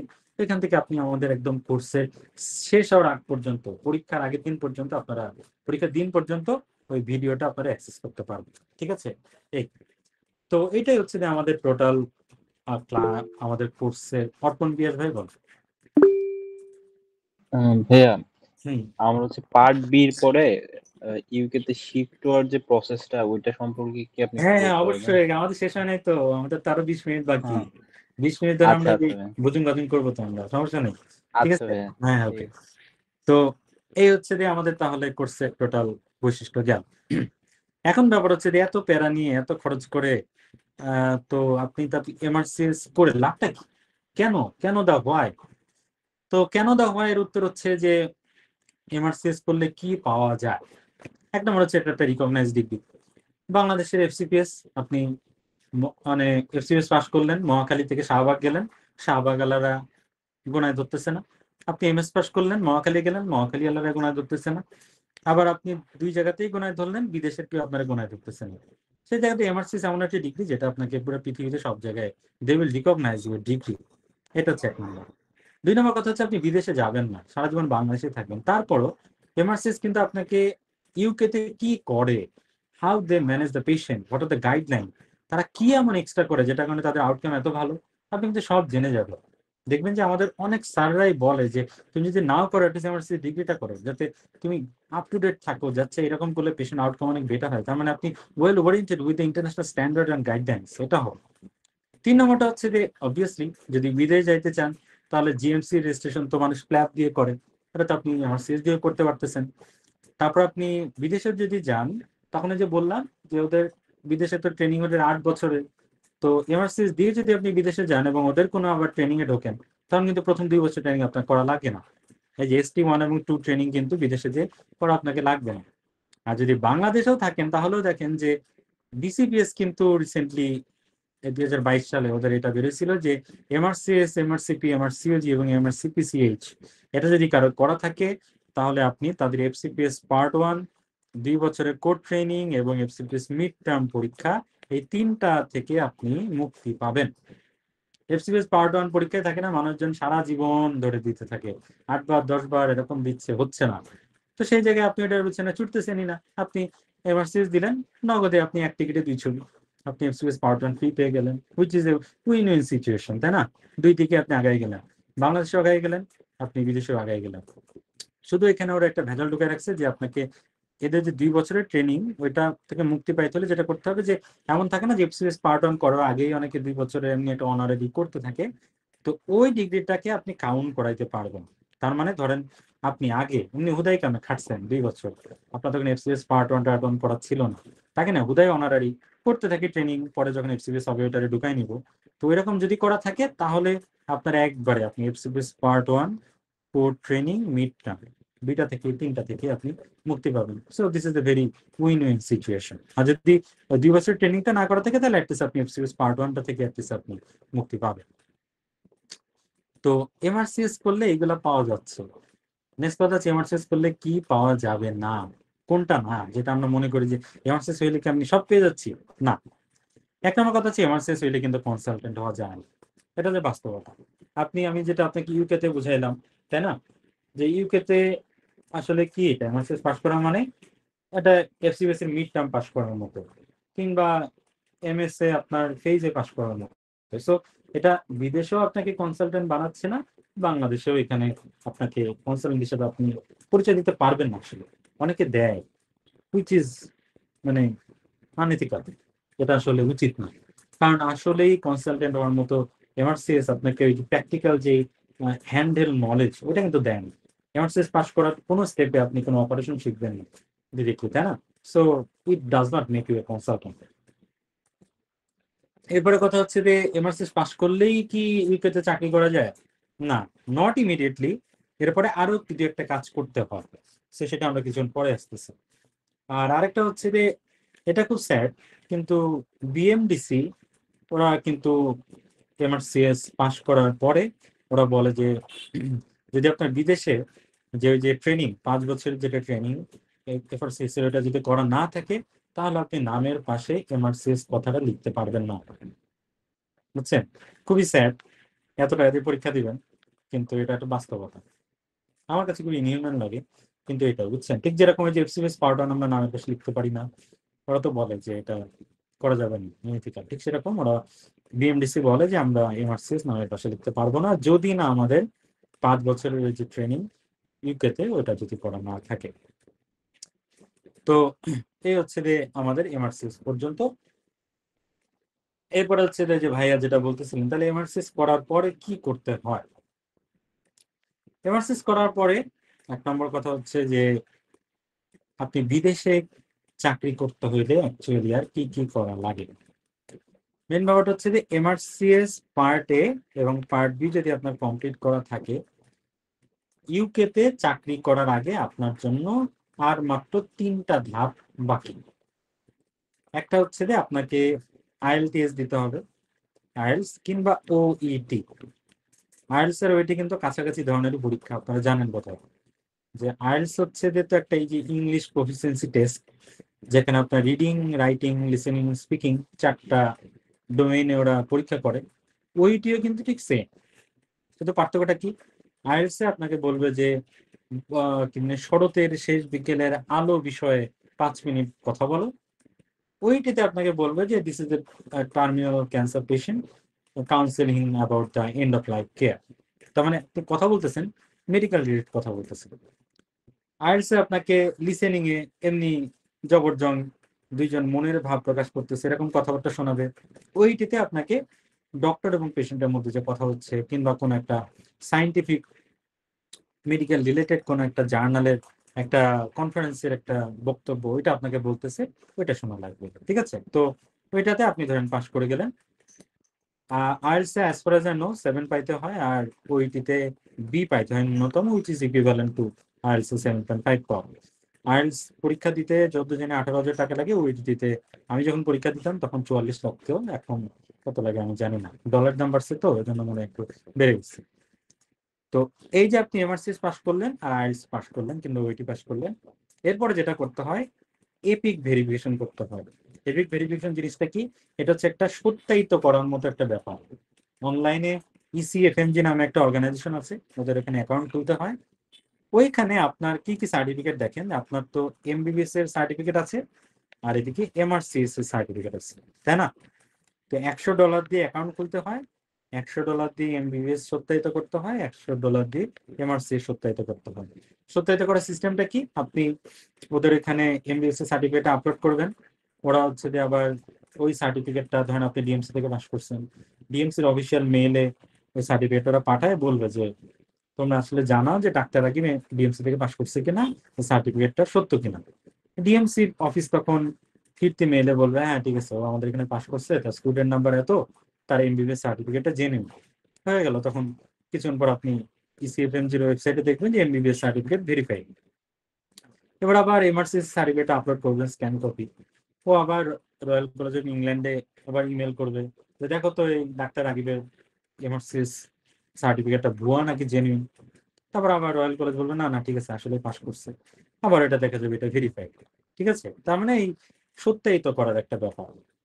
এরপর আপনার যখন হয়ে গেল, এরপরে আপনাকে এবার জিএমসির যে ওয়েবসাইটে আপনাকে ফর্ম ফিল আপ করতে হবে, টাকা জমা দিতে হবে রেজিস্ট্রেশনে। আর দেখেন কি কি করতে হয়, এই যে এমবিবিএস এর সার্টিফিকেট যেটা আপনি সত্যায়িত করছেন এটার স্ক্যান কপি, ইন্টার্নশিপের স্ক্যান কপি, বিএমডিসির সার্টিফিকেটের স্ক্যান কপি, বিএমডিসি থেকে আরেকটা গুড স্ট্যান্ডিং সার্টিফিকেট বলে একটা নিতে হয়, ওইটার স্ক্যান কপি, এমআরসিএস এর স্ক্যান কপি, এবং এই যে আইএলটিএস কিংবা ওইটি যে পাস করলেন স্ক্যান কপি। মানে আজ পর্যন্ত আপনি যা যা অর্জন করছেন এই যে 7টা পেপার, 7টা কাগজ ক্যাম স্ক্যানার দিয়ে স্ক্যান করে পিডিএফ করে জিএমসি কে মেইল করতে হবে। জিএমসি তখন এই যে আবার এপিক এর সাথে কথা বলবে, এই কাগজ টাগজ পাঠাইলে এগুলা সত্যায়িত তো, তখন এই এপিক বলবে হ্যাঁ আমার কাছে আগে সত্যায়িত করছে, সব ঠিক আছে। জিএমসি খুশি হয়ে গেল, আপনাকে জিএমসি রেজিস্ট্রেশন দিয়ে দিল। This is the way how to get GMC license after MRCS. এই এতটুকু পর্যন্ত আপনারা বুঝছেন এমআরসিএস দিয়ে কিভাবে জিএমসি রেজিস্ট্রেশন পাইতে হয়? জি ভাই। হ্যাঁ, কারণ মনে কোনো প্রশ্ন আছে এই স্টেপে? এটা যখন আপনার হয়ে গেল, এরপরে আপনি যদি ইউকেতে চাকরি করতে চান, আমাদের দেশে যেমন বিডি জবস নামে একটা ওয়েবসাইট আছে না, বিডি জবস, ঠিক সেরকম ওদের দেশে আছে হচ্ছে এনএইচএস জবস। এনএইচএস জবস ওদের এখানে সব জবস। এই জ্যোতির্ময় ভাই বলো। আচ্ছা, কারো যদি এমএস কমপ্লিট করা থাকে সেই ক্ষেত্রে কি কোনো হেল্প পাওয়া যাবে, মানে কোনো বেনিফিট পাওয়া যাবে ওখানে? যদি বাংলাদেশে কোনো ডিগ্রি কমপ্লিট করে থাকে, হ্যাঁ হ্যাঁ।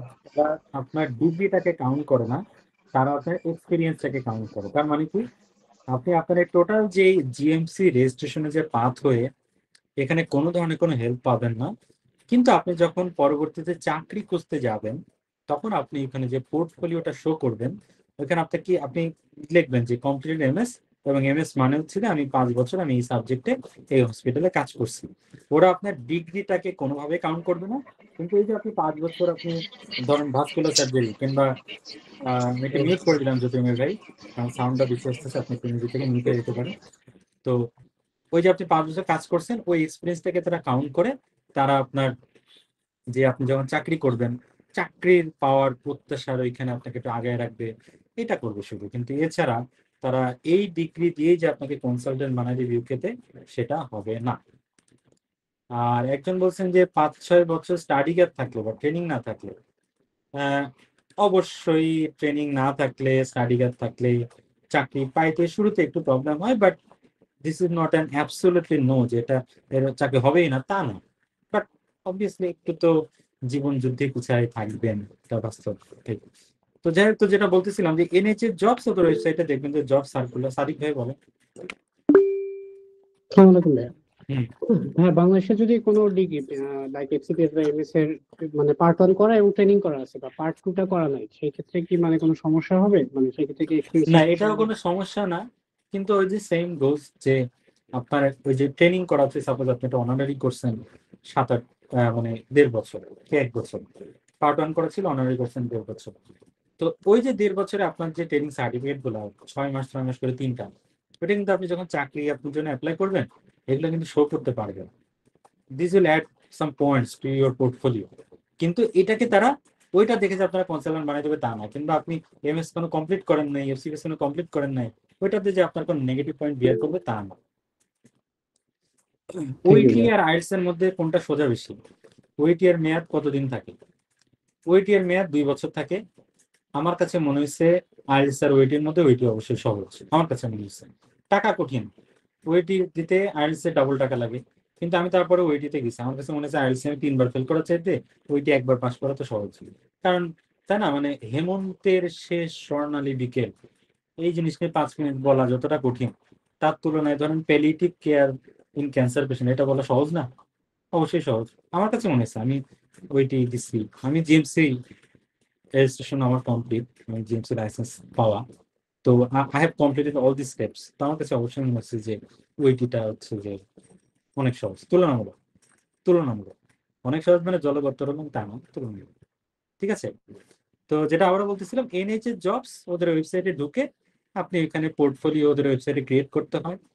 তারপর অনলাইনে আপনি অ্যাপ্লাই করতে থাকবেন। অনলাইনে আপনাকে দেখবেন যে নোটিফিকেশন আসবে যে এই 20টা জবে অ্যাপ্লাই করছিলেন, 2টাতে আপনাকে ইন্টারভিউর জন্য ডাকছে। ইন্টারভিউ গুলো অনলাইনে হবে। অনলাইনে ইন্টারভিউ হওয়ার পরে তারপর ওরা যদি আপনাকে চাকরিতে সিলেক্ট করে, তখন আপনি ওদেরকে বলবেন ঠিক আছে আমার জন্য ভিসা পাঠাও। ওরা তখন আপনাকে স্পন্সর করবে, ভিসা পাঠাবে, আপনি তখন ইংল্যান্ডে উড়াল দিবেন। এটাই হচ্ছে ব্যাপার। পেপার 1 আর পেপার 2 কি আলাদা পাস করা লাগে না কম্বাইন্ড পাস? আলাদা পাস করা লাগে না, কম্বাইন্ড পাস।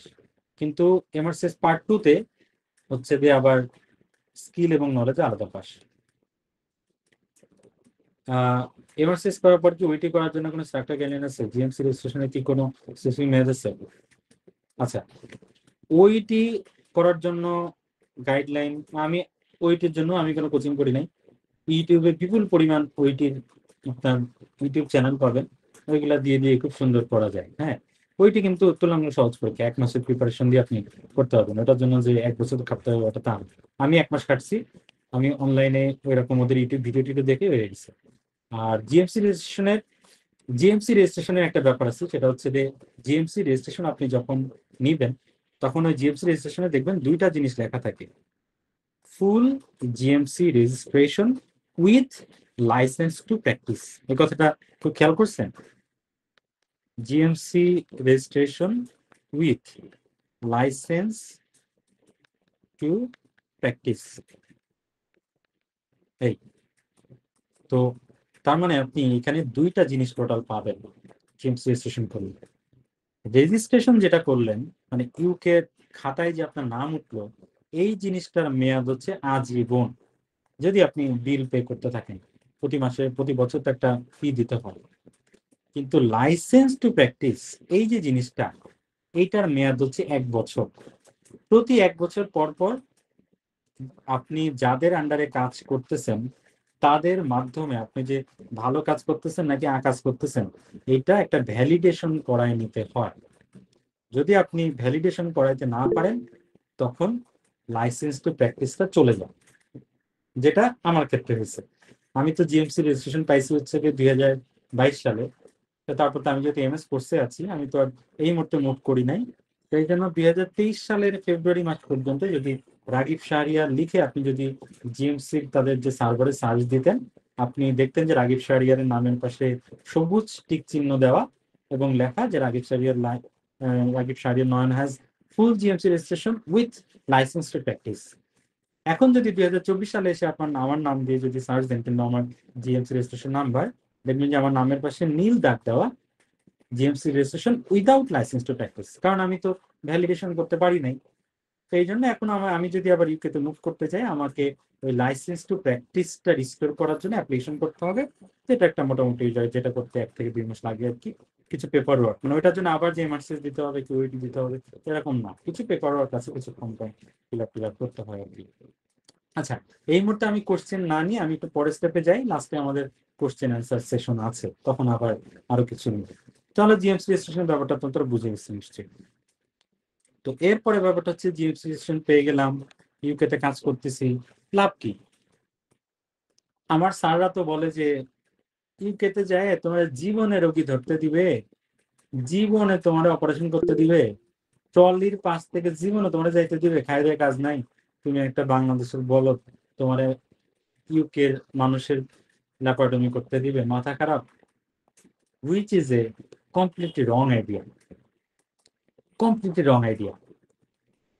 জাস্ট আমি একটা জিনিস এক্সপ্লেন করি। আমার ডিএমসির একটা বড় ভাই, আমি যখন এমআরসিএস পার্ট বি দিতে গেলাম, আমি এমআরসিএস পার্ট বি পরীক্ষা লন্ডনে দিছিলাম।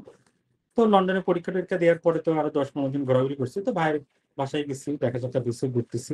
তো আমি বললাম যে ভাই কি অবস্থা আপনার? ভাইয়ের পোর্টফোলিওটা হচ্ছে যে উনি এমআরসিএস কমপ্লিট করা ছিল, পরে এমএস কার্ডিওথোরাসিক সার্জারি বিএসএমইউ থেকে পাশ করে তারপরে এমএস পাশ করার কয়েকদিন পরে উনি ইউকেতে চলে গেছে। তো পরে উনি রয়্যাল লন্ডন হসপিটালে কার্ডিওথোরাসিকের রেজিস্ট্রার হিসেবে চাকরি করতেছিল। ওই সময় 3 মাস হলে উনি জয়েন করছেন। আমি বললাম ভাই কি অবস্থা, ওটি করতে পারেন নাকি আপনি ওয়ার্ডেই রোগীর ফলো আপ দেন? তখন উনি বললো রাগিব, আমি যে 5 বছর বিএসএমইউ তে রেসিডেন্সি করছি কার্ডিওথোরাসিকে, 5টা বছর আমি 4th অ্যাসিস্ট্যান্ট চাইতে অ্যাবভ জীবনে উঠতে পারিনি। ট্রলি সাজিয়েছি, মপটা বসছি, ফার্স্ট আর সেকেন্ড তো সার্জন আর ফার্স্ট অ্যাসিস্ট্যান্ট আমাদের প্রফেসর করেছে ইত্যাদি। ইউকেতে আমি 3 মাস হলে আসছি, আমি রেজিস্টার, আমি 2টা ওটি করছি আমি একদম ফার্স্ট বেসিস, আর একটা সিএবিজি আমি ইন্ডিপেন্ডেন্টলি আমি নিজে করছি। এটা তো সত্য কথা।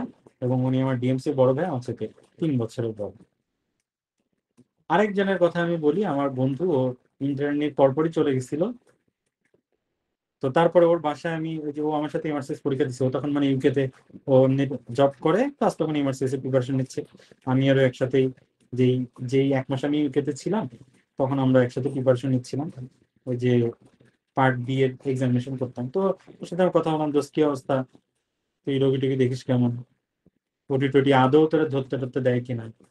ও বললো যে দোস্ত আমি তো ল্যাপারোস্কোপি করি, ল্যাপ কল করছি 3-4টা, ল্যাব অ্যাপেন্ডিক্স তো আমি 30-40টা করছি।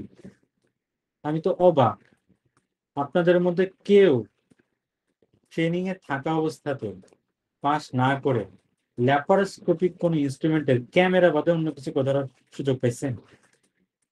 হ্যাঁ, আমি জীবনে পাইনি।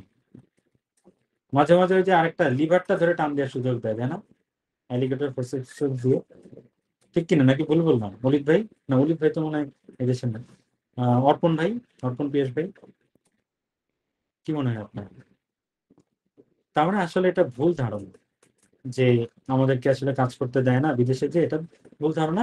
অ্যাকচুয়ালি বিদেশে যে আমাদের দেশে আসলে কি আমাদের লগ বুকে কিন্তু লেখা থাকে, দেখবেন আমরা সাইন নেই, আমরা এতগুলো ওটি করছি, এই করছি, এই করছি, কিছুই আমরা করি না, সাইন নেই। ওদের দেশে লগ বুকে সাইন যদি নিতে হয় 5টা ল্যাব কল, তাহলে ওদের ট্রেনিং কে 5টা ল্যাব কল করাইতে হবে, প্রফেসরদের বাউন্ড টু ডু ইট। অতএব বাংলাদেশিরা বিদেশে যে অপারেশন করতে পারে না, কিছু ধরতে দেন না, ভুল ধারণা। অতএব এটা ভুল। সেকেন্ড হচ্ছে যে সার্জারি স্পেশালিটি ইম্পসিবল। ও তুমি বিদেশ যাচ্ছ এমআরসিএস করে, তো তুমি সারা জীবন জিপি করবা, অন্য কিছু আর করতে পারবা না, এটা ভুল ধারণা। কেন কি? এটা হচ্ছে পার্শিয়ালি একটা টুল। সেটা হচ্ছে যে 2019 সাল পর্যন্ত ওদের দেশে একটা নিয়ম ছিল, ইউকে কথা বলতেছি আমি। সেটা হচ্ছে আমাদের দেশে যেমন হয় না যে ওই যে রেসিডেন্সি তো যে সার্কুলার দেয়, তারপর নভেম্বরে পরীক্ষা হয়, ঠিক সেরকম ওদের দেশে আগস্টে অ্যাজ ফার যে রিকল ওদের একটা সার্কুলার দেয়। তো তারপর ওইটার জয়েন্ট হইতে হইতে ওদের মনে হয় ফেব্রুয়ারি হয়ে যায়।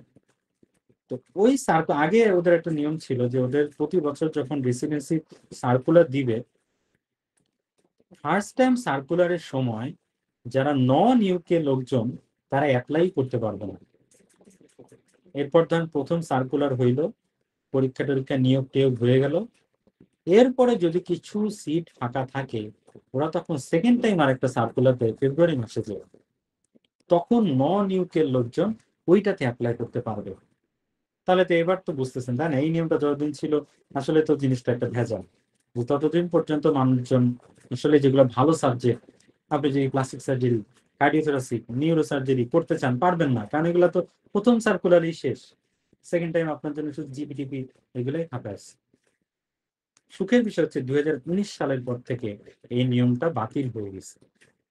এখন প্রতি বছর আপনার যখন আগস্ট মাসে সার্কুলার দিবে, ইংল্যান্ডে জন্ম নেওয়া একজন ইউকে সার্জনও যে কোটাটা পাবে, বাংলাদেশে জন্ম নিয়ে এমআরসিএস করে ইউকেতে যাওয়া রাগিব শাহরিয়ারও একই কোটায় পাবে। দুইজনই সমান সমানে লড়াই করবে একটা সিটের জন্য। সো সার্জিক্যাল স্পেশালিটিতে এখন চান্স পাওয়া ইম্পসিবল মোটেও না। বিপুল পরিমাণ আমার বন্ধু বান্ধব এবং জুনিয়র তারা খুবই কম্পিটিটিভ সাবজেক্ট, আপনি খুঁজলেই পাবেন। আপনার আশেপাশে অনেকের নামই শুনলো, অর্থোপেডিক্স, কার্ডিওথোরাসিক সার্জারি, নিউরো সার্জারিতে ট্রেনিং করতেছে বাংলাদেশের মানুষ, হয়তো আপনার কাছের সোরাটি মেডিকেল থেকে পাশ করা কিংবা ময়মনসিংহ মেডিকেল থেকে পাশ করা অনেক মানুষজনই আপনি পাবেন। সো এটাও একটা ভুল ধারণা, এবং GP is the only option, এটাও ভুল ধারণা। তো তাহলে কিভাবে ট্রেনিং প্রোগ্রামে ওদের দেশে ঢুকতে হয়, যেটা আমি হালকার উপর ঝাপটা বলছি, মানে this is a different topic যেটা নিয়ে আসলে 1 থেকে 1.5 ঘন্টা কথা বলা যায়। বাট যদি আমি 1 মিনিটে বলি, ব্যাপারটা হচ্ছে যে আপনি এমআরসিএস পরীক্ষা দিয়ে জিএমসি রেজিস্ট্রেশন নিয়ে ওদের দেশে ধরেন চাকরি শুরু করলেন, যে কোনো একটা চাকরি। চাকরি কিন্তু ওদের ট্রেনিং চাকরি আছে, নন ট্রেনিং চাকরি থাকে না। আপনাদের হাসপাতালে ধরেন সিএ পোস্ট আছে, মেডিকেল অফিসার পোস্ট আছে। সিএ পোস্টটা তো ট্রেনিং পোস্ট, আর মেডিকেল অফিসার তো নন ট্রেনিং পোস্ট, ঠিক সেরকম, কিন্তু দুইজন তো একই কাজই করে, তাই না?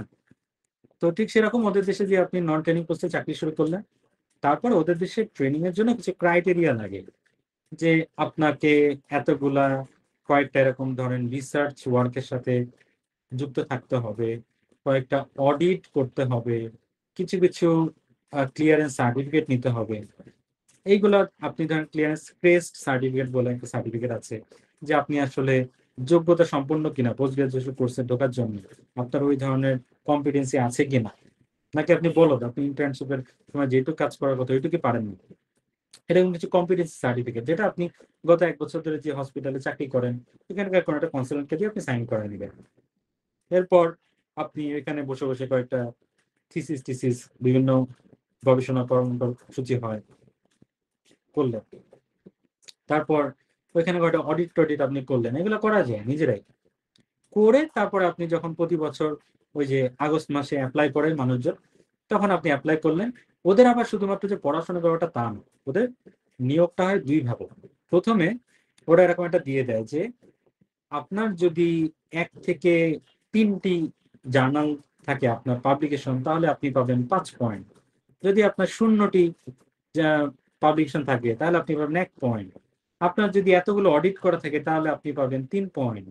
আপনার যদি ট্রেনিং কিংবা এতগুলো আপনি সার্জারি ম্যানেজ করার ইয়ে থাকে তাহলে আপনি পাবেন 2 পয়েন্ট। বুঝছেন তো? এরকম বিভিন্ন পয়েন্টের খেলা আছে। তো এরকম করে করে করে করে আপনার যদি এতগুলো পয়েন্ট থাকে তাহলে আপনি চান্স পাবেন, অ্যাপ্লাই করুন। এরকম করলে তখন আপনি কি করবেন, ঠিক আছে আপনার আমি এতগুলা কাজ করছি, এতগুলো আমার থিসিস, এতগুলো জার্নাল আছে, অ্যাপ্লাই করলেন। এবার পুরা ইংল্যান্ডের সবাই অ্যাপ্লাই করলো। এই যে কাজের ভিত্তিতে আপনার কম্পিটেন্সি, এতদিন ধরে ইংল্যান্ডে আপনি কাজ করতেছেন, এটার ভিত্তিতে আপনি ইংল্যান্ডের প্রথম 150 জনের পয়েন্টধারীর মধ্যে ঢুকে গেলেন। এটাকে বলে ওরা শর্ট লিস্ট, লং লিস্ট। এরপরে এই 150 জনের ওরা তখন কিছু বোর্ড ভাইবা টাইপের নাই, বোর্ড ভাইবা নিয়ে 150 জনের মধ্যে ওরা আবার 30 জনকে ধরেন সিলেক্ট করে, ওটাকে বলে শর্ট লিস্ট। এই 30 জন এরপর তাদের পরের বছর তাদের ট্রেনিং প্রোগ্রামে ঢোকে। বুঝতে পারছেন? মোটামুটি এইভাবে তাদের ট্রেনিং এ করতে হবে। এতটুকু পর্যন্ত আপনারা বুঝছেন? তো এই ছিল ওদের ট্রেনিং। তো এইটার শেষ হওয়ার সাথে সাথে আমাদের তাহলে আজকের ফর্মাল যে টপিক, এই টপিকটা হচ্ছে আমাদের শেষ। Thank you for watching the presentation.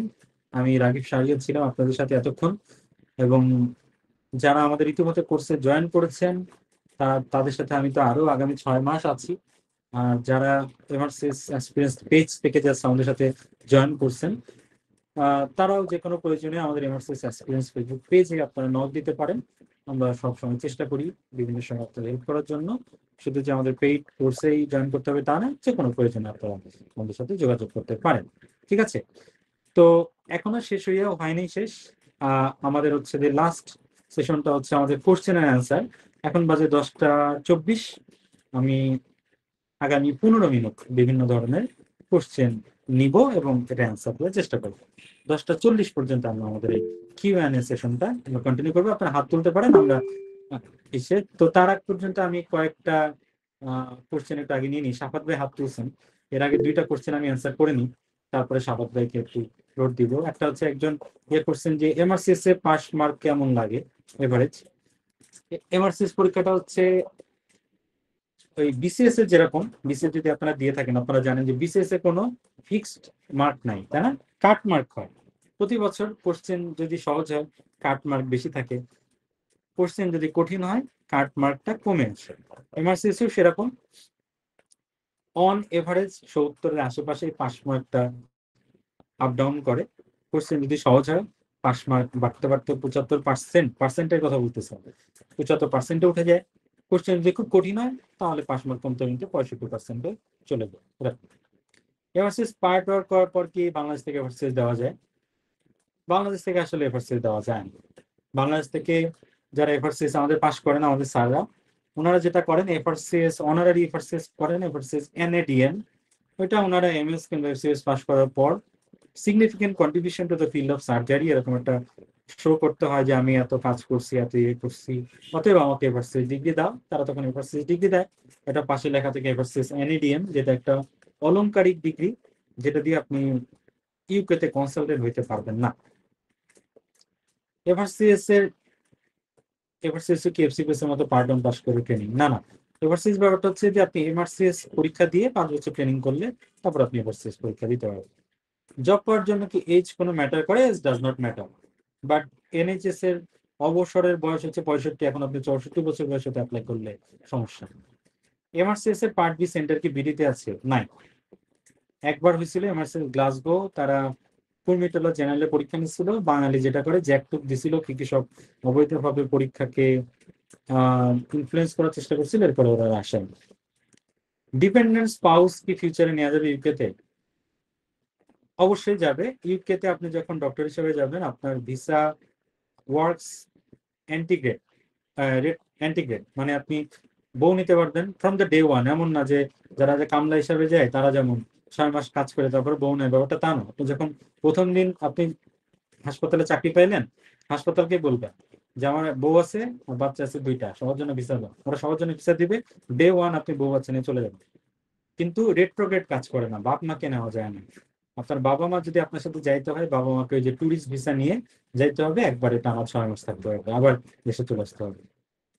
আচ্ছা, 3টা নিয়ে এবার আমি আবার সাফেদ কিছু বলতে চাইছিলাম, তারপর আবার আমি তাবাসসুম কোশ্চেনে যাব। বলেন। হ্যাঁ, আসলে আমি কোর্স শুরুতেই একটা ছোট বিষয় একটু জানতে চাচ্ছিলাম, সেটা হচ্ছে আমাদের প্রি ক্লাস কোন প্রিপারেশনটা যদি আমরা নিতে চাই সেক্ষেত্রে কিভাবে নিলে ভালো হয়? আপনি অলরেডি একবার বলেছেন এমআরসিএস এর কোশ্চেন লাগে দেখার জন্য, তো যদি একটু গাইডলাইন দিতেন। আপনাদের প্রত্যেকটা ক্লাসের আগে আপনারা জাস্ট ওই আপনাদের প্রত্যেকটা চ্যাপ্টারে শেষে কোশ্চেন গুলো আসছে না, ওইগুলো একটু দেখে নেবেন। আপনার সাথে একটা আইডিয়া যে এই টপিক থেকে এই ধরনের প্রশ্ন হয়, তাহলে আপনি কোরিলেট করতে পারবেন। আমি যখন পড়াচ্ছি, আমরা যখন পড়াই তখন আমি একটা অ্যানাটমি অফ থোরাক্স পড়াইলাম, পড়ানোর পরে আমি বলি যে এখান থেকে এইরকম কোশ্চেন আসে, স্টেমটা এইরকম হয়। বাট তারপরে যদি আপনারা কোশ্চেন গুলো একটা একচলক দেখে রাখেন, উত্তর দেখা লাগবে না, তাহলে আপনার একটা আইডিয়া চলে আসবে, এইটুকু পেলেই হয়, বুঝছেন? এছাড়া আপনারা কিছু করতে হবে না, বাকিটা আমরা করে নেব। আর কিছু সফায়েত ভাই? আরেকটা সেটা হচ্ছে যে এখানে যেমন ভাই আপনি একটু আমাদের গাইড করলেন যে নিটারটা দেখার জন্য, সেক্ষেত্রে আমি প্রিভিয়াসলি আমি তো ফেসবুকের স্ক্রলের মাধ্যমে জানতে পেরেছি যে অনেকগুলো ছবি আপনার বইয়ের মধ্যে অ্যাড আছে। তো সেক্ষেত্রে কি আমার নিটারটা কি সাথে যদি আমি কিছু এক্সট্রা ছবি করতে চাই সেটাকে আমরা অ্যাড করে নেওয়া ভালো? কারণ আমি অনেকের সাথে কনসাল্ট করলাম, তো সবাই বললো যে এমআরসিএস নিয়ে বেশি ঘাটানোটা ঠিক না, এইটা যদি একটু গাইড করতেন। তো এটা হচ্ছে যে আমার অ্যানাটমির জন্য মানে নিটারটা তো লাগে। তা আমরা যেটা করছি, নিটারে যা যা ছবি লাগে সবকিছু কিন্তু আমাদের বইতে দিয়ে দিছে। আপনি যদি অ্যানাটমি ভলিউমটা, আপনারা বইটা কি আপনি কি হাতে পেয়েছেন ইতিমধ্যে সাফেদ ভাই? না আমি আচ্ছা, পাইনি, বই আমি যদি জাস্ট হাতে পান ভিডিওতে তাহলে, দেখেছি। তাহলে যে বই যদি হাতে পান দেখবেন যে বইতে শত শত ছবি, প্রত্যেকটা টপিকে একটা করে ছবি, এবং ছবিগুলো নিটার থেকে নেওয়া। সো আমার কাছে মনে হচ্ছে যে আসলে নিটার আর খোলার দরকার নাই, যে যা খোলা দরকার আমি দিয়ে দিছি। নিটারটা আপনি খুলতে পারেন যে আর একটু হাই রেজলিউশন ভিউটা পাওয়ার জন্য, কারণ আমাদের গুলো একটা প্রিন্ট করার পরে একটু তো নিটারের চাইতে একটু তো 20% কোয়ালিটি ডিগ্রেড করে, ওইটুকুর জন্য করা যেতে পারে, বুঝছেন ভাই? এছাড়া থ্যাংক ইউ আলাদাভাবে সো মাচ নিতে ভাই। হবে। হ্যাঁ, ওয়েলকাম। তাবাসসুম রমাবু জিজ্ঞাসা করছেন যে পার্ট 1 পাস করার কতদিন পর পার্ট বি দিতে পারবে? পার্ট 1 পাস করার 7 বছর কিংবা 4টে অ্যাটেম্প্ট, এটা হচ্ছে বলা হচ্ছে ভ্যালিডিটি থাকে পার্ট 1 এর। তার মানে আপনি পার্ট 1 করার পর 4বার যদি পার্ট বি ফেল করেন, পার্ট 1 শেষ, আবার পার্ট এ দিতে হবে। কিংবা পার্ট এ পাস করার পরে 7 বছর আপনি কিছুই করেন নাই, ভুলেই গেছেন যে আপনি এমআরসিএস একসময় চাইছিলেন, তাহলেও পার্ট এটা ইনভ্যালিড, আবার আপনাকে পার্ট এ দিতে হবে। পার্ট বি দেওয়ার জন্য কোনো ট্রেনিং লাগে না, একদিনের ট্রেনিংও লাগে না। এমআরসিএস প্রিপারেশনালি কি এফসিপিএস অ্যাডমিশন টেস্টে কোনো হেল্প হয়? অবভিয়াসলি হয়। অ্যানাটমি পড়তেছেন, প্যাথোলজি পড়তেছেন, অ্যানাটমিটা তো আপনার ঝালাই হবেই। ফিজিওলজি মানে আপনার কোশ্চেন গুলো তো, এই কনসেপ্ট গুলো তো আপনার ক্লিয়ার হবেই। কিন্তু যেটা হয় যে এমআরসিএস এর কোশ্চেন গুলা মোর মানে প্র্যাকটিক্যাল বেসড, সিনারিও বেসড, সেখানে এফসিপিএস জাস্ট নলেজ বেসড। ফট করে একটা মানে এটার নাম কি, এটা কত নম্বর ব্রাঞ্চ, এরকম দিয়ে দেয়। আর এমআরসিএস দিবে যে একটা লোকের এখন অ্যাক্সিডেন্ট হইলো, তারপরে হাত নড়াইতে পারে না, এখন বলেন যে কেন হাত নড়াইতে পারতেছে না, কিসের ড্যামেজ হয়েছে। এমআরসিএস পাস করলে কি স্যালারি স্ট্রাকচার কেমন ইউকেতে? এখন আমরা যেমন দেশে আন্দোলন করলাম, ওদের দেশে ওরা রিসেন্টলি গত 6 মাস ধরে আন্দোলন করতেছে বেতন বাড়ানোর জন্য। ওদের দেশে গত 7 বছর ধরে বেতন বাড়ে না। তো এই মুহূর্তে যে ওয়ার্কিং স্ট্রাকচারটা আছে, যে এমআরসিএস পাস করলে আপনি সাধারণত জুনিয়র ক্লিনিক্যাল ফেলো কিংবা এসএইচও কিংবা রেজিস্ট্রার, 3টা পোস্টের একটা পাওয়া যায়। এসএইচও কিংবা জেসিও ওই ফেলো, এটাতে জয়েন করলে হাতে টাকা আসে, ওদের তো বেতন অনেক দেখায়, ট্যাক্স ম্যাক্স করলে তো অনেক কেটে নেয়, হাতে আসে 3000 পাউন্ডের মতো। আর হচ্ছে রেজিস্ট্রার পদে চাকরি করলে হাতে আসে 3300 থেকে 3500 পাউন্ডের মতো। আর এর সাথে তো খ্যাপ ট্যাপ মারা যায়। তো আমাদের যারা বন্ধু বান্ধব আছে 3800 থেকে 4000 মতো ইনকাম করে আর কি মোটামুটি। বিডি থেকে জব অপরচুনিটি কেমন ভাই? সবাই তো বিডি থেকেই যায়, অপরচুনিটি একই, ওই যে অনলাইনে বসে বসে অ্যাপ্লাই করবেন, ওইটাই। এমন না যে বিদেশে, মানে সবাই তো যারা আছে তারা তো বাংলাদেশ থেকে অ্যাপ্লাই করেই যায়, তাই না? কয়জন মানুষ মানে বাংলাদেশি কয়জন বিদেশ থেকে জব অ্যাপ্লাই করেন? আমাদের ক্লাস কতক্ষণ করে হবে এটা নির্ভর করতেছে টপিকের ইসের উপর, গুরুত্বের উপর। আমি সাধারণত একটু কুখ্যাত একটু বেশিক্ষণ ক্লাস নেওয়ার জন্য দেখা যাচ্ছে যে আজকে যেমন 1 ঘন্টা নেওয়ার কথা, দেখেন অলরেডি 1.5 ঘন্টা নিয়ে ফেলছি। আমি সাধারণত 2.5 ঘন্টা 3 ঘন্টাও নিই। যখন মানুষজন ফ্রাস্ট্রেটেড হয়ে যায়, আমি জিজ্ঞেস করি ভাই আপনারা কি ফ্রাস্ট্রেটেড হয়ে গেছেন? সবাই যদি বলে হ্যাঁ ভাই হয়ে গেছি, তখন বন্ধ করে দিই। তো এই জন্য যেটা হয়, অনেক আপনাদের লেকচার শিডিউলে দেখবেন দেওয়া হচ্ছে যে 2টা খন্ডে হবে অ্যাবডোমেন 1, 2। তা আমার এমন লাগে মাঝে মাঝে যে অ্যাবডোমেন 3, অ্যাবডোমেন 4ও নিচ্ছি, তখন এই যে আমরা মাঝখানে যে ডে গুলো রাখছি না, ওইগুলোতে আমি এক্সট্রা ক্লাস নিই। বাট অন এভারেজ 2 ঘন্টা থেকে 2.5 ঘন্টা। পীযূষ ভাই হাত তুলছিলেন, বলেন। Thank you. আমি একচুয়ালি একটু দেরিতে জয়েন করেছিলাম, আমার কয়েকটা কোশ্চেন ছিল, আমি জানি না ওটা আগে আগে আলোচনা করা না হয়েছে বলেন, কিনা। সমস্যা নেই। ব্যাপার হচ্ছে যে আমি সাপোজ এমআরসিএস পাস করে জিএমসি রেজিস্ট্রেশন পেলাম, ঠিক আছে, হ্যাঁ সেক্ষেত্রে এখন মানে জব পাওয়ার রেটটা কি কম্পারেটিভলি সার্জারি ডিপার্টমেন্ট বা সার্জারি ফ্যাকাল্টি থেকে একটু কম কিনা, এই ব্যাপারটা একটু জানার ছিল। এটা মিথ হতে পারে, আমি যতদূর জেনেছিলাম। এটা ক্লিয়ার করার জন্য আমি অ্যাকচুয়ালি নক ও করেছি। এটা একটা মিথ ভাই। মানে তবে ব্যাপারটা হচ্ছে কি যে মানে জবের জন্য তো একটা ভ্যাকেন্সির ব্যাপার থাকে। তো আপনি এমআরসিএস করে আপনি তো এনএইচএস জবস, এখন আপনার আমি যেমন ধরেন প্লাস্টিক সার্জারি রেসিডেন্ট, আমি যদি ইউকেতে আজকালকে মুভ করতে চাই, আমি তো প্লাস্টিকের চাকরি প্রথমে খুঁজবো, তাই না? কিন্তু জি প্লাস্টিক তো একটা খুবই ওদের ডিমান্ডেবল। তো তখন তো ওদের তো আমি যতগুলো হাসপাতালে ওদের প্লাস্টিক সার্জারি ডিপার্টমেন্ট আছে, দেখা যাচ্ছে সিট ফাঁকা নেই। কারণ সিট ফাঁকা না থাকলে আমি চাকরি কিভাবে পাবো, তাই না? তো এই কারণে যেগুলোতে একটু হাইলি ডিমান্ডেবল ওদের এখানে পোস্ট ফাঁকা হয় একটু কম। আবার যেগুলো একটু লেস ডিমান্ডেবল সেগুলাতে পোস্ট ফাঁকা হয়েছে।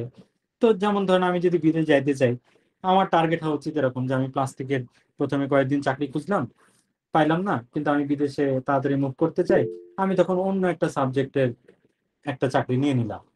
ঠিক আছে, দেখা যাচ্ছে যে প্লাস্টিক না নিয়ে অর্থ নিলাম, কিংবা কি নিব, সার্জিক্যাল অঙ্কোলজি নিলাম।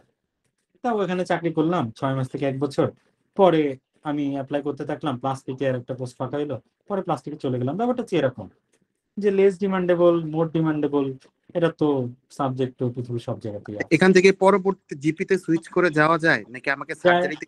যায় এমআরসিএস দিয়ে বিদেশে যে 1 বছর সার্জারিতে ক্যারিয়ার করে পরে জিপি হয়ে গেছে, এরকম উদাহরণ হাজার হাজার। আচ্ছা, মানে আমি এমআরসিএস করে মেইনলি আমি লাইসেন্সটা পেলাম, তারপর চাইলে আমি সুইচও করতে পারবো, সার্জারিতে ক্যারিয়ারও করতে পারবো, ব্যাপারটা কি হ্যাঁ এরকম? মানে এমআরসিএস দিয়ে, হ্যাঁ আপনি প্ল্যাব দিয়ে আপনি যখন জিএমসি রেজিস্ট্রেশন নিচ্ছেন, তখন আপনি জাস্ট একটা মেডিকেল অফিসার হিসেবে জয়েন করতেছেন। জি আপনি এমআরসিএস দিয়ে যখন জিএমসি নিচ্ছেন, আপনি চাকরি খুঁজবেন কিন্তু সিএ কিংবা রেজিস্ট্রার এই লেভেলে, বুঝছেন তো? আগে জি আপনি একটু আগে গেলেন, ওরা বেতন পাচ্ছে 2800 2700, আপনি শুরুতেই বেতন পাচ্ছেন 3500 3700, এই একটা লাভ আছে, বুঝছেন? কিন্তু পরবর্তীতে আপনি ডাউনগ্রেড সুইচ সবকিছু করতে পারেন, সমস্যা নেই। মেডিসিনও চলে যেতে পারেন, কোনো সমস্যা নেই। মেডিসিনে কি তখন কি মানে সেক্ষেত্রে আমাকে আবার ওই ট্রেনিং গুলো ওই পাথওয়েতে ঢুকতে হবে, তাই হ্যাঁ তো? হ্যাঁ, আপনি ST1 এ আবার ঢুকতে হবে মেডিসিন। আচ্ছা জি। তারপর ইউসুফ ভাই কিছু বলবেন? হ্যাঁ ভাই, আমি ভাইয়া বলতে ওই চাচ্ছিলাম যে ধরেন হ্যাঁ আমার ধরেন ওইটি করা হইলো, তারপর জিএমসি রেজিস্ট্রেশনও হইলো, কিন্তু জব পাওয়ার পেতে পেতে ধরেন দেরি হয়ে গেল। আমি যতটুকু জানি যে ওইটির মেয়াদ থেকে 2 বছর। হ্যাঁ, তো জব পেতে পেতে যদি 2 বছর মানে পার হয়ে যায়, সেক্ষেত্রে কি আবার ওইটি দিয়ে আবার কি জবের জন্য অ্যাপ্লাই করতে হয়? এটা হচ্ছে যে যদি আপনার জবের ওইখানে অনেকগুলা, তো এটা নিয়ে এটা একটু গ্রে এরিয়া। যদি আপনার যে জবগুলা আপনি সার্চ করতেছেন অনেকগুলাতে আবার ওরা ইংলিশ প্রফিসিয়েন্সি ডিউরেশনটা চায়, তো যদি এরকম চায় তখন আবার আপনি তো ধরা খেয়ে গেলেন, ওইটি আবার দেওয়া রাখতে পারে। কিন্তু অধিকাংশ ক্ষেত্রে এইসব ক্ষেত্রে ওদেরকে বলতে হয় যে আপনি চাকরিটি পাওয়ার পর যে আমার তো ওইটি মেয়াদ পার হয়ে গেছে 1 মাস আগে, তোমরা এটা কনসিডার করবো কিনা। অধিকাংশ ক্ষেত্রে কনসিডার করে, আমি দেখছি। না করলে তো আবার ওইটি এমনি কি নরমালি ওইটির মেয়াদ 2 বছরই, এই তো?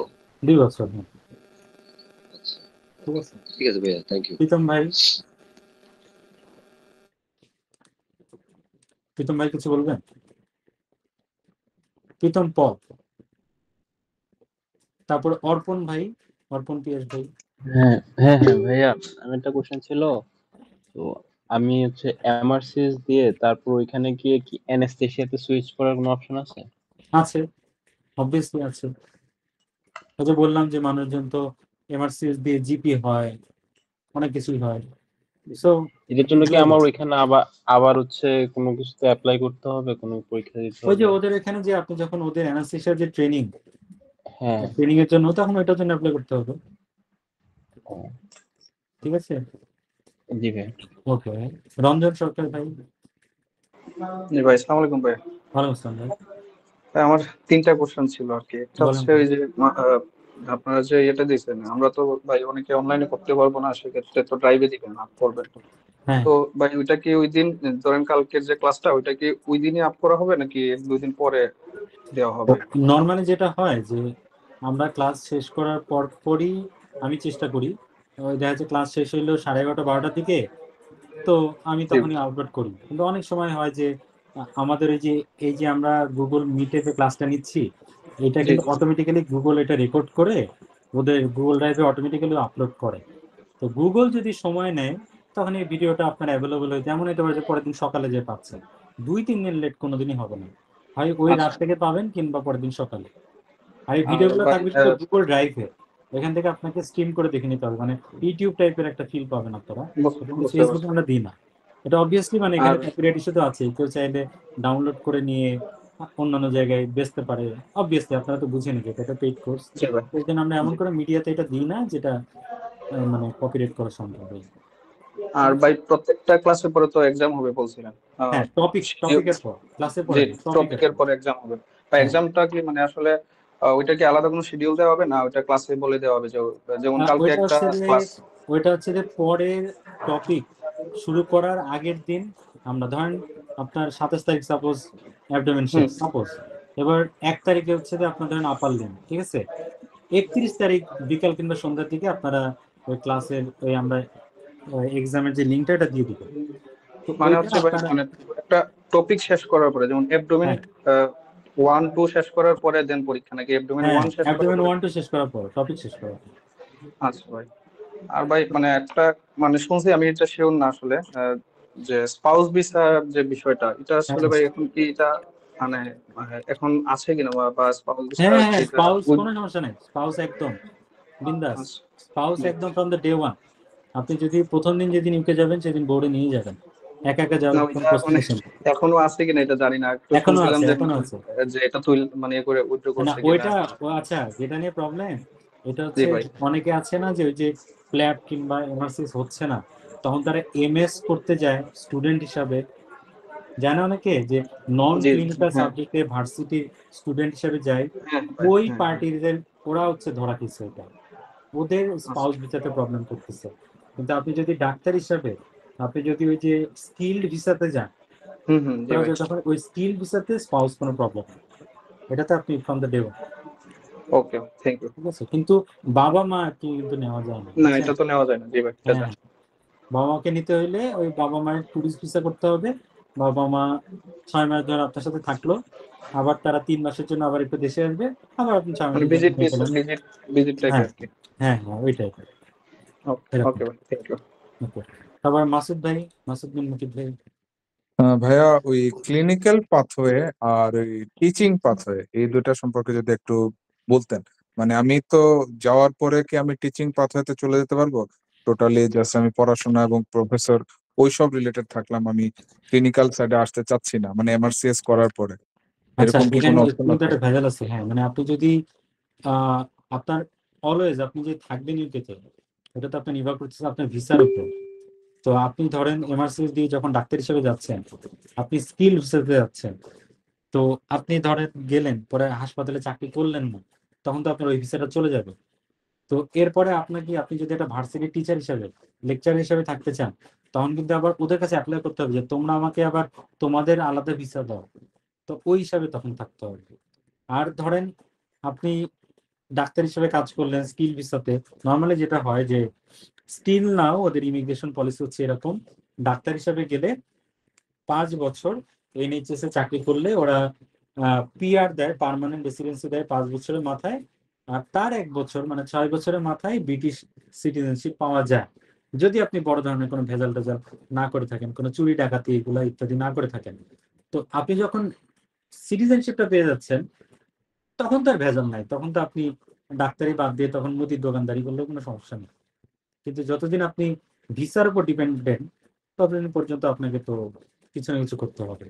তো এই যে বললাম, তখন আপনি ডাক্তারি না করলেও টিচিং যদি করেন, তখন টিচিং ওদের কাছ থেকে আলাদা ভিসা কালেক্ট করতে হবে আপনাকে, ওই রিলেটেড। বুঝতে পারছেন? জি ভাইয়া, থ্যাংক ইউ। সামিন ভাই। ভাই এমআরসিএস দিয়ে ইউকে বাদে আর কোন কোন দেশে যাওয়া যায়, এবং আরেকটা হচ্ছে যে কম্পিটেন্ট পাথওয়ের ব্যাপারে শুনছিলাম, এটার ব্যাপারে যদি একটু কিছু বলতেন। আচ্ছা, অন্যান্য কোন কোন দেশে যাওয়া যায় এটা আসলে পৃথিবীর প্রত্যেকটা দেশেরই গাইডলাইন আলাদা, তো প্রত্যেকটা দেশের গাইডলাইন তো আলাদাভাবে বলা সম্ভব না। তো অ্যাজ ফার অ্যাজ নো, সেটা হচ্ছে যে আপনার ধরেন আপনি নর্ডিক কান্ট্রি সুইডেন, ডেনমার্ক ইত্যাদি, এগুলা দে রিকগনাইজড এমআরসিএস। এগুলো যেতে হলে তাদেরকে ওদের দেশের নর্ডিক কান্ট্রির যে ল্যাঙ্গুয়েজ প্রফিসিয়েন্সি এগুলো দিতে হবে। যেমন ফিনল্যান্ড, ফিনিশ ভাষায় আপনাকে ওদের যে প্রফিসিয়েন্সি টেস্টটা আছে না, আইএলটিএস তো আমরা দিই ইংলিশের জন্য, ওদের যেমন ফিনিশ ভাষা, ডেনমার্কের যেমন ড্যানিশ ভাষা, ওদের ভাষার প্রফিসিয়েন্সি টেস্ট পাস করে তারপর আপনাকে যাইতে হবে। নরওয়েতে গেলে ওদের যে ভাষা এরকম যাইতে হবে। So the Nordic country they accept MRCS, Middle East they accept MRCS, তারপর হচ্ছে যে ইউরোপিয়ান ইউনিয়নেরও most of the countries they accept MRCS, কিন্তু তাদের দেশের প্রত্যেকটা দেশেই আলাদাভাবে তাদের দেশের যে ল্যাঙ্গুয়েজ টেস্ট ওইটা পাস করতে হবে এবং তাদের আলাদা আলাদা যে রেজিস্ট্রেশন ওইটা নিতে হবে। তো এর মধ্যে আরেকটা অল্টারনেট পাথওয়ে আছে, সেটা হচ্ছে যে এনএইচএস এ আবার 3 বছর কাজ করলে তখন অস্ট্রেলিয়ার যে এএমসি ওইটা বাইপাস করা যায়। অনেকে এটা করে, ইউকে চাইতে কিন্তু অস্ট্রেলিয়াতে মানে বেতন বেশি, ট্যাক্স কম, এই জন্য অনেকেই এমআরসিএস দিয়ে ইউকেতে যায়, ইউকেতে যে 3 বছর চাকরি করে, তারপর আবার অল্টারনেট যে পাথওয়ে এএমসি ওইটার জন্য অ্যাপ্লাই করে অস্ট্রেলিয়ায় চলে যায়। আচ্ছা, তারপর আমি প্লিজ, ওই যে হ্যাঁ, আমি শুনেছিলাম যে প্ল্যাব দিয়েই নাকি 1 বছর করে অস্ট্রেলিয়া যাওয়া যায়, কিন্তু এমআরসিএস এর জন্য 3 ট্যাপিং বছর 3 বছর 3 বছর, 1 বছর না 3 বছর, ল্যাব হইলেও এটা 3 বছর। ও আচ্ছা, এমআরসিএস দিয়ে যাওয়া যায়। কোনো গাইডলাইনে এটা একটু গ্রে এরিয়া আছে, কোনো ইসে মাঝে মাঝে এমসি একবার বললো যে এমআরসিএস ওরা নিবে না কিন্তু প্ল্যাব নিবে, ঠিক আছে, এটা কিন্তু একবার ওরা এরকম একটা নোটিশ দিছিল, তখন এটা নিয়ে কনফিউশন তৈরি হয়েছিল। জিনিসটা এখনো গ্রে এরিয়া, তবে as far as I no accept কর। এক্ষেত্রে আয়ারল্যান্ড কি আরেকটা অপশন হতে পারে, বা বাংলাদেশ থেকে কম যাওয়ার কারণ? আয়ারল্যান্ড তো আপনি এমনি পাবেন, বুঝছেন না, জিএমসি তো আয়ারল্যান্ড নেবেই। জিএমসি কিন্তু রেজিস্ট্রেশন মা পাওয়া মানে তো ইউকে মানে কি, যে England, Scotland, Ireland and Wales, মানে নর্থ আয়ারল্যান্ড আর কি। সো মানে আপনি আয়ারল্যান্ডে সরাসরি জিএমসি রেজিস্ট্রেশন পাইলে আপনি আয়ারল্যান্ডের জন্য অ্যাপ্লাই করতে পারবেন। আমি বললাম যে মানে মুভ করার রেটটা একটু কম, এটার কি কোনো ব্যারিয়ার বা বাধা আছে এই কারণে, নাকি এমনিতেই কম আয়ারল্যান্ড? আসলে ঘটনাটা হচ্ছে আয়ারল্যান্ডে বাংলাদেশি লোকজন থাকে কম, তো অনেক ভয় পায়, বুঝছেন। কিন্তু রিসেন্টলি ওই যে ইংল্যান্ডে তো মানুষজন একটু চাকরি একটু রেটেড কমে গেছে না, এখন আবার সবাই আয়ারল্যান্ড যাওয়া শুরু করছে, এখন আয়ারল্যান্ডেও অনেক বাংলাদেশি হয়ে গেছে। আচ্ছা, আমরা যারা পেরিফেরিতে থাকি একটু, মানে যারা মানে ঢাকায় যাওয়া পসিবল না, পার্টে তো হয়তো অনলাইন পসিবল, পার্ট বির ক্ষেত্রে কি পেরিফেরিতে থেকে করতে কোনো বাধা হয়, নাকি ওখানে ঢাকায় যাওয়ার প্রয়োজন হয়, বা ক্লিনিক্যাল? পার্ট এর ব্যাপারটা হচ্ছে যে ওই রোগী টোগী অত যে দেখা লাগে ব্যাপারটা তা না, পার্টে একা একা পাস করা যায়, পার্ট বির জন্য রিডিং পার্টনার লাগে, বুঝছেন, ওই যে এক্সামিনেশন প্র্যাকটিস করা, কাউন্সেলিং করা, তো ওইগুলা তো ধরেন আপনি করবেন, আপনি 3 জন হলে সবচেয়ে ভালো, একজন প্র্যাকটিস করবে আর একজন ধরেন আরেকজনের উপর, মানে যার অ্যাবডোমেন ধরে ধরে আপনি টিকবেন, আর 3 নম্বর মানুষটা আপনাকে এক্সামিনার হিসাবে অবজার্ভ করবে এবং বলবে যে তুই এই জায়গাতে ভুল করছিস, এই জায়গাতে ভুল করছিস। তো গ্রামে থাকলে তো আসলে 3 জন এমআরসিএস পরীক্ষার্থী আপনি কই পাবেন, তাই না, এটা একটা ভেজাল, এছাড়া তো আর কোনো ভেজাল নেই। গ্রামে থাকাকালীন সময়ে ওই এমআরসিএস পার্ট বি এর নলেজ পার্টটার প্রিপারেশন নেওয়া যায়, স্কিল পার্টের প্রিপারেশন নেওয়াটা একটু ভেজাল আসলেই হয়, বাস্তব, বুঝছেন। তো এরপরে হচ্ছে যে এই যে তাবসসুম আপু একটা লিখছিলেন, আপনি যে পোস্টগুলো বললেন এগুলো কি সব ট্রেনিং পোস্ট? ওই জবগুলো করলে কি ট্রেনিং হিসেবে কাউন্ট হবে এফআরসিএস এর জন্য? কোন পোস্টগুলো বুঝতে আমি তো বুঝি নাই তাবসসুম আপু। ওই যে ইসের মানে এসএইচও, ক্লিনিক্যাল ফেলো, এগুলো ট্রেনিং পোস্ট না, ট্রেনিং পোস্ট পাওয়া যায় শুধুমাত্র রেসিডেন্সিয়াল চান্স পাওয়ার পর, কিন্তু আপনি যখন এই রেজিস্ট্রার, এসএইচও এগুলাতে কাজ করবেন, এগুলোর আপনার এক্সপিরিয়েন্সটা কাউন্ট হবে, বুঝছেন। আর এফআরসিএস এর যেটা, এটা একটা আমি একটু বলি, সেটা হচ্ছে যে এই জিনিসটা কিন্তু অনেকে একটু কম জানে, যে সিজার পাথওয়ে বলে একটা জিনিস আছে, বুঝছেন। এটা একটা হচ্ছে যে ধরেন আপনি এমআরসিএস করে ইউকেতে গেলেন, এরপর প্রতি বছর আপনি ওদের রেসিডেন্সির জন্য অ্যাপ্লাই করেন, 3 বছর 4 বছর 5 বছর হয়ে গেল, আপনি রেসিডেন্সিতে চান্সই পাচ্ছেন না, ভাগ্যটা খারাপ। তাহলে কি আপনি সারা জীবন আপনার কোনো পোস্টিং টোস্টিং কিংবা আপনার পোস্ট গ্রাজুয়েশন করার এই স্বপ্ন কি অধরা থেকে যাবে? এটা না। সেটার জন্য একটা আলাদা CESR একটা পাথওয়ে আছে। এই পাথওয়েটা হচ্ছে যে ধরেন আপনি ট্রেনিং করেন না, রেসিডেন্সি কোর্সে নাই, কিন্তু আপনারা জানেন যে রেসিডেন্ট আছেন, তারা তো খেয়াল করেন যে আপনাদের সাথে সাথে আপনাদের হাসপাতালে মেডিকেল অফিসার আছে না, তারাও তো আপনাদের ওটিতে যায় কিংবা আপনাদের সাথে রোগী টুগী দেখে দেখে কিনা, এরকম আছে তো। তারা কাজ একই করে, কিন্তু তারা শুধু রেসিডেন্ট না, এরকম তো আছে। তো তখন ওদের হাসপাতালেও আপনি এই হিসাবে কাজ করবেন। করতে করতে যেটা হবে যে ওদের রেসিডেন্টদের যে লগবুক, ওই লগবুকে কি লেখা আছে যে আপনাকে 20টা এই ওটি অ্যাসিস্ট করতে হবে, 100টা এই রোগী ম্যানেজ করতে হবে। ওদের দেশের এই লগবুক অনুসারে আপনি রোগী ম্যানেজ করবেন এবং প্রত্যেকটা প্রসিডিউর করা শেষে আপনি আপনার কনসালটেন্টের কাছ থেকে একটা সাইন করে নিলেন যে না ঠিক আছে ওই কাজটা করছে। তার মানে আপনি কিন্তু রেসিডেন্সি কোর্সে নাই, কিন্তু কষ্ট করে করে ওরা যা করে আপনি তাই করেন এবং এইভাবে ওদের লগবুকে যা যা করার কথা আপনি সেটা করতেছেন এবং সেই প্রুফ অফ পার্টিসিপেশন গুলো কালেক্ট করতেছেন। এইভাবে আপনি 5 বছর ধরে একদম ওদের যেরকম লগবুকে যা যা আছে সেম সেম আপনি সব কালেক্ট করলেন। করার পরে এই যে এতদিন ধরে আপনি কাগজগুলো জমাইছেন, এই জমানো কাগজগুলো আপনি এবার রয়্যাল কলেজে জমা দিতে পারবেন। দিয়ে বলতে পারেন যে দেখো আমি কোর্সে ছিলাম না, কিন্তু কোর্সে থাকলে একটা মানুষ যা যা করে আমি গত 5 বছর ধরে তাই তাই করছি এবং সবগুলোর প্রুফ অফ পার্টিসিপেশন আমার আছে।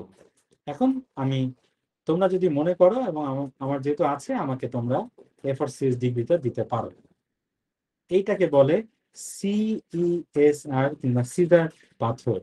এইভাবেও আপনি অল্টারনেট পাথওয়েতে আপনি FRCS পেতে পারেন এবং যেটা কিন্তু অনারারি FRCS না, যেটা ফুল FRCS, এবং এটার মাধ্যমে আপনি ওদের দেশের কনসালটেন্ট হতে পারবেন এবং একটা বিপুল পরিমাণ মানুষ এইভাবে করে।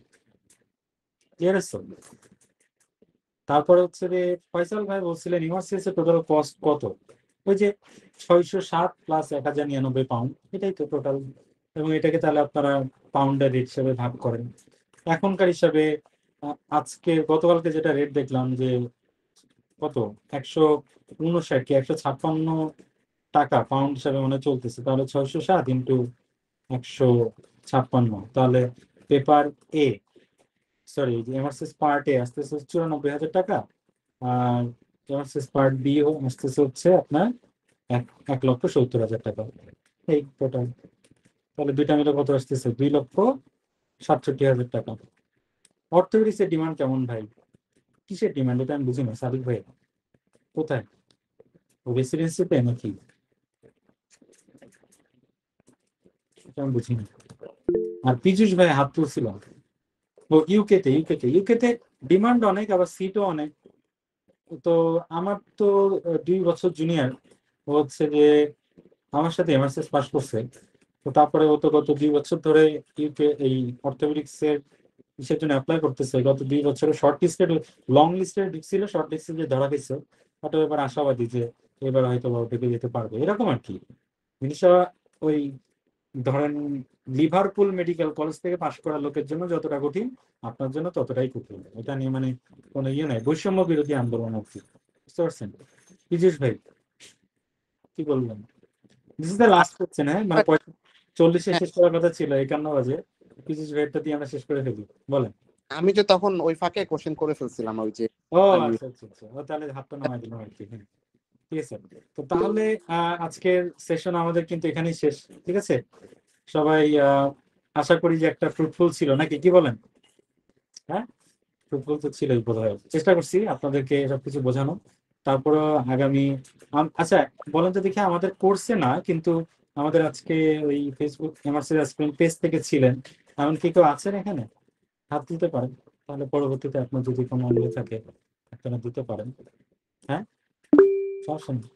ও ওই যে পীযুষ ভাই এবং রুবায়েত কামরান ভাই, তাই তো? সাইফুল ভাই, আপনারা 3 জন হচ্ছে যে এমএন খান ভাই। এটা কি ভাই নাকি আপু এটা বুঝতেছি না তো। এমএন খান আপনি আপু না ভাই? ভাইয়া সিয়াম।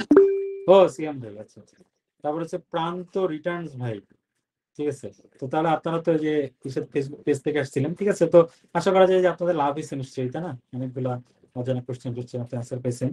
তো আমাদের মানে পেইড কোর্স এর পরের থেকে সব কন্টেন্ট গুলোতে পেইডে ওনারাই পাবেন, বাট আপনারা পরবর্তীতে আপনাদের কোনো জিজ্ঞাসা থাকলে আপনারা কিন্তু আমাদের পেজে অবশ্যই যোগাযোগ করতে পারেন, ঠিক আছে।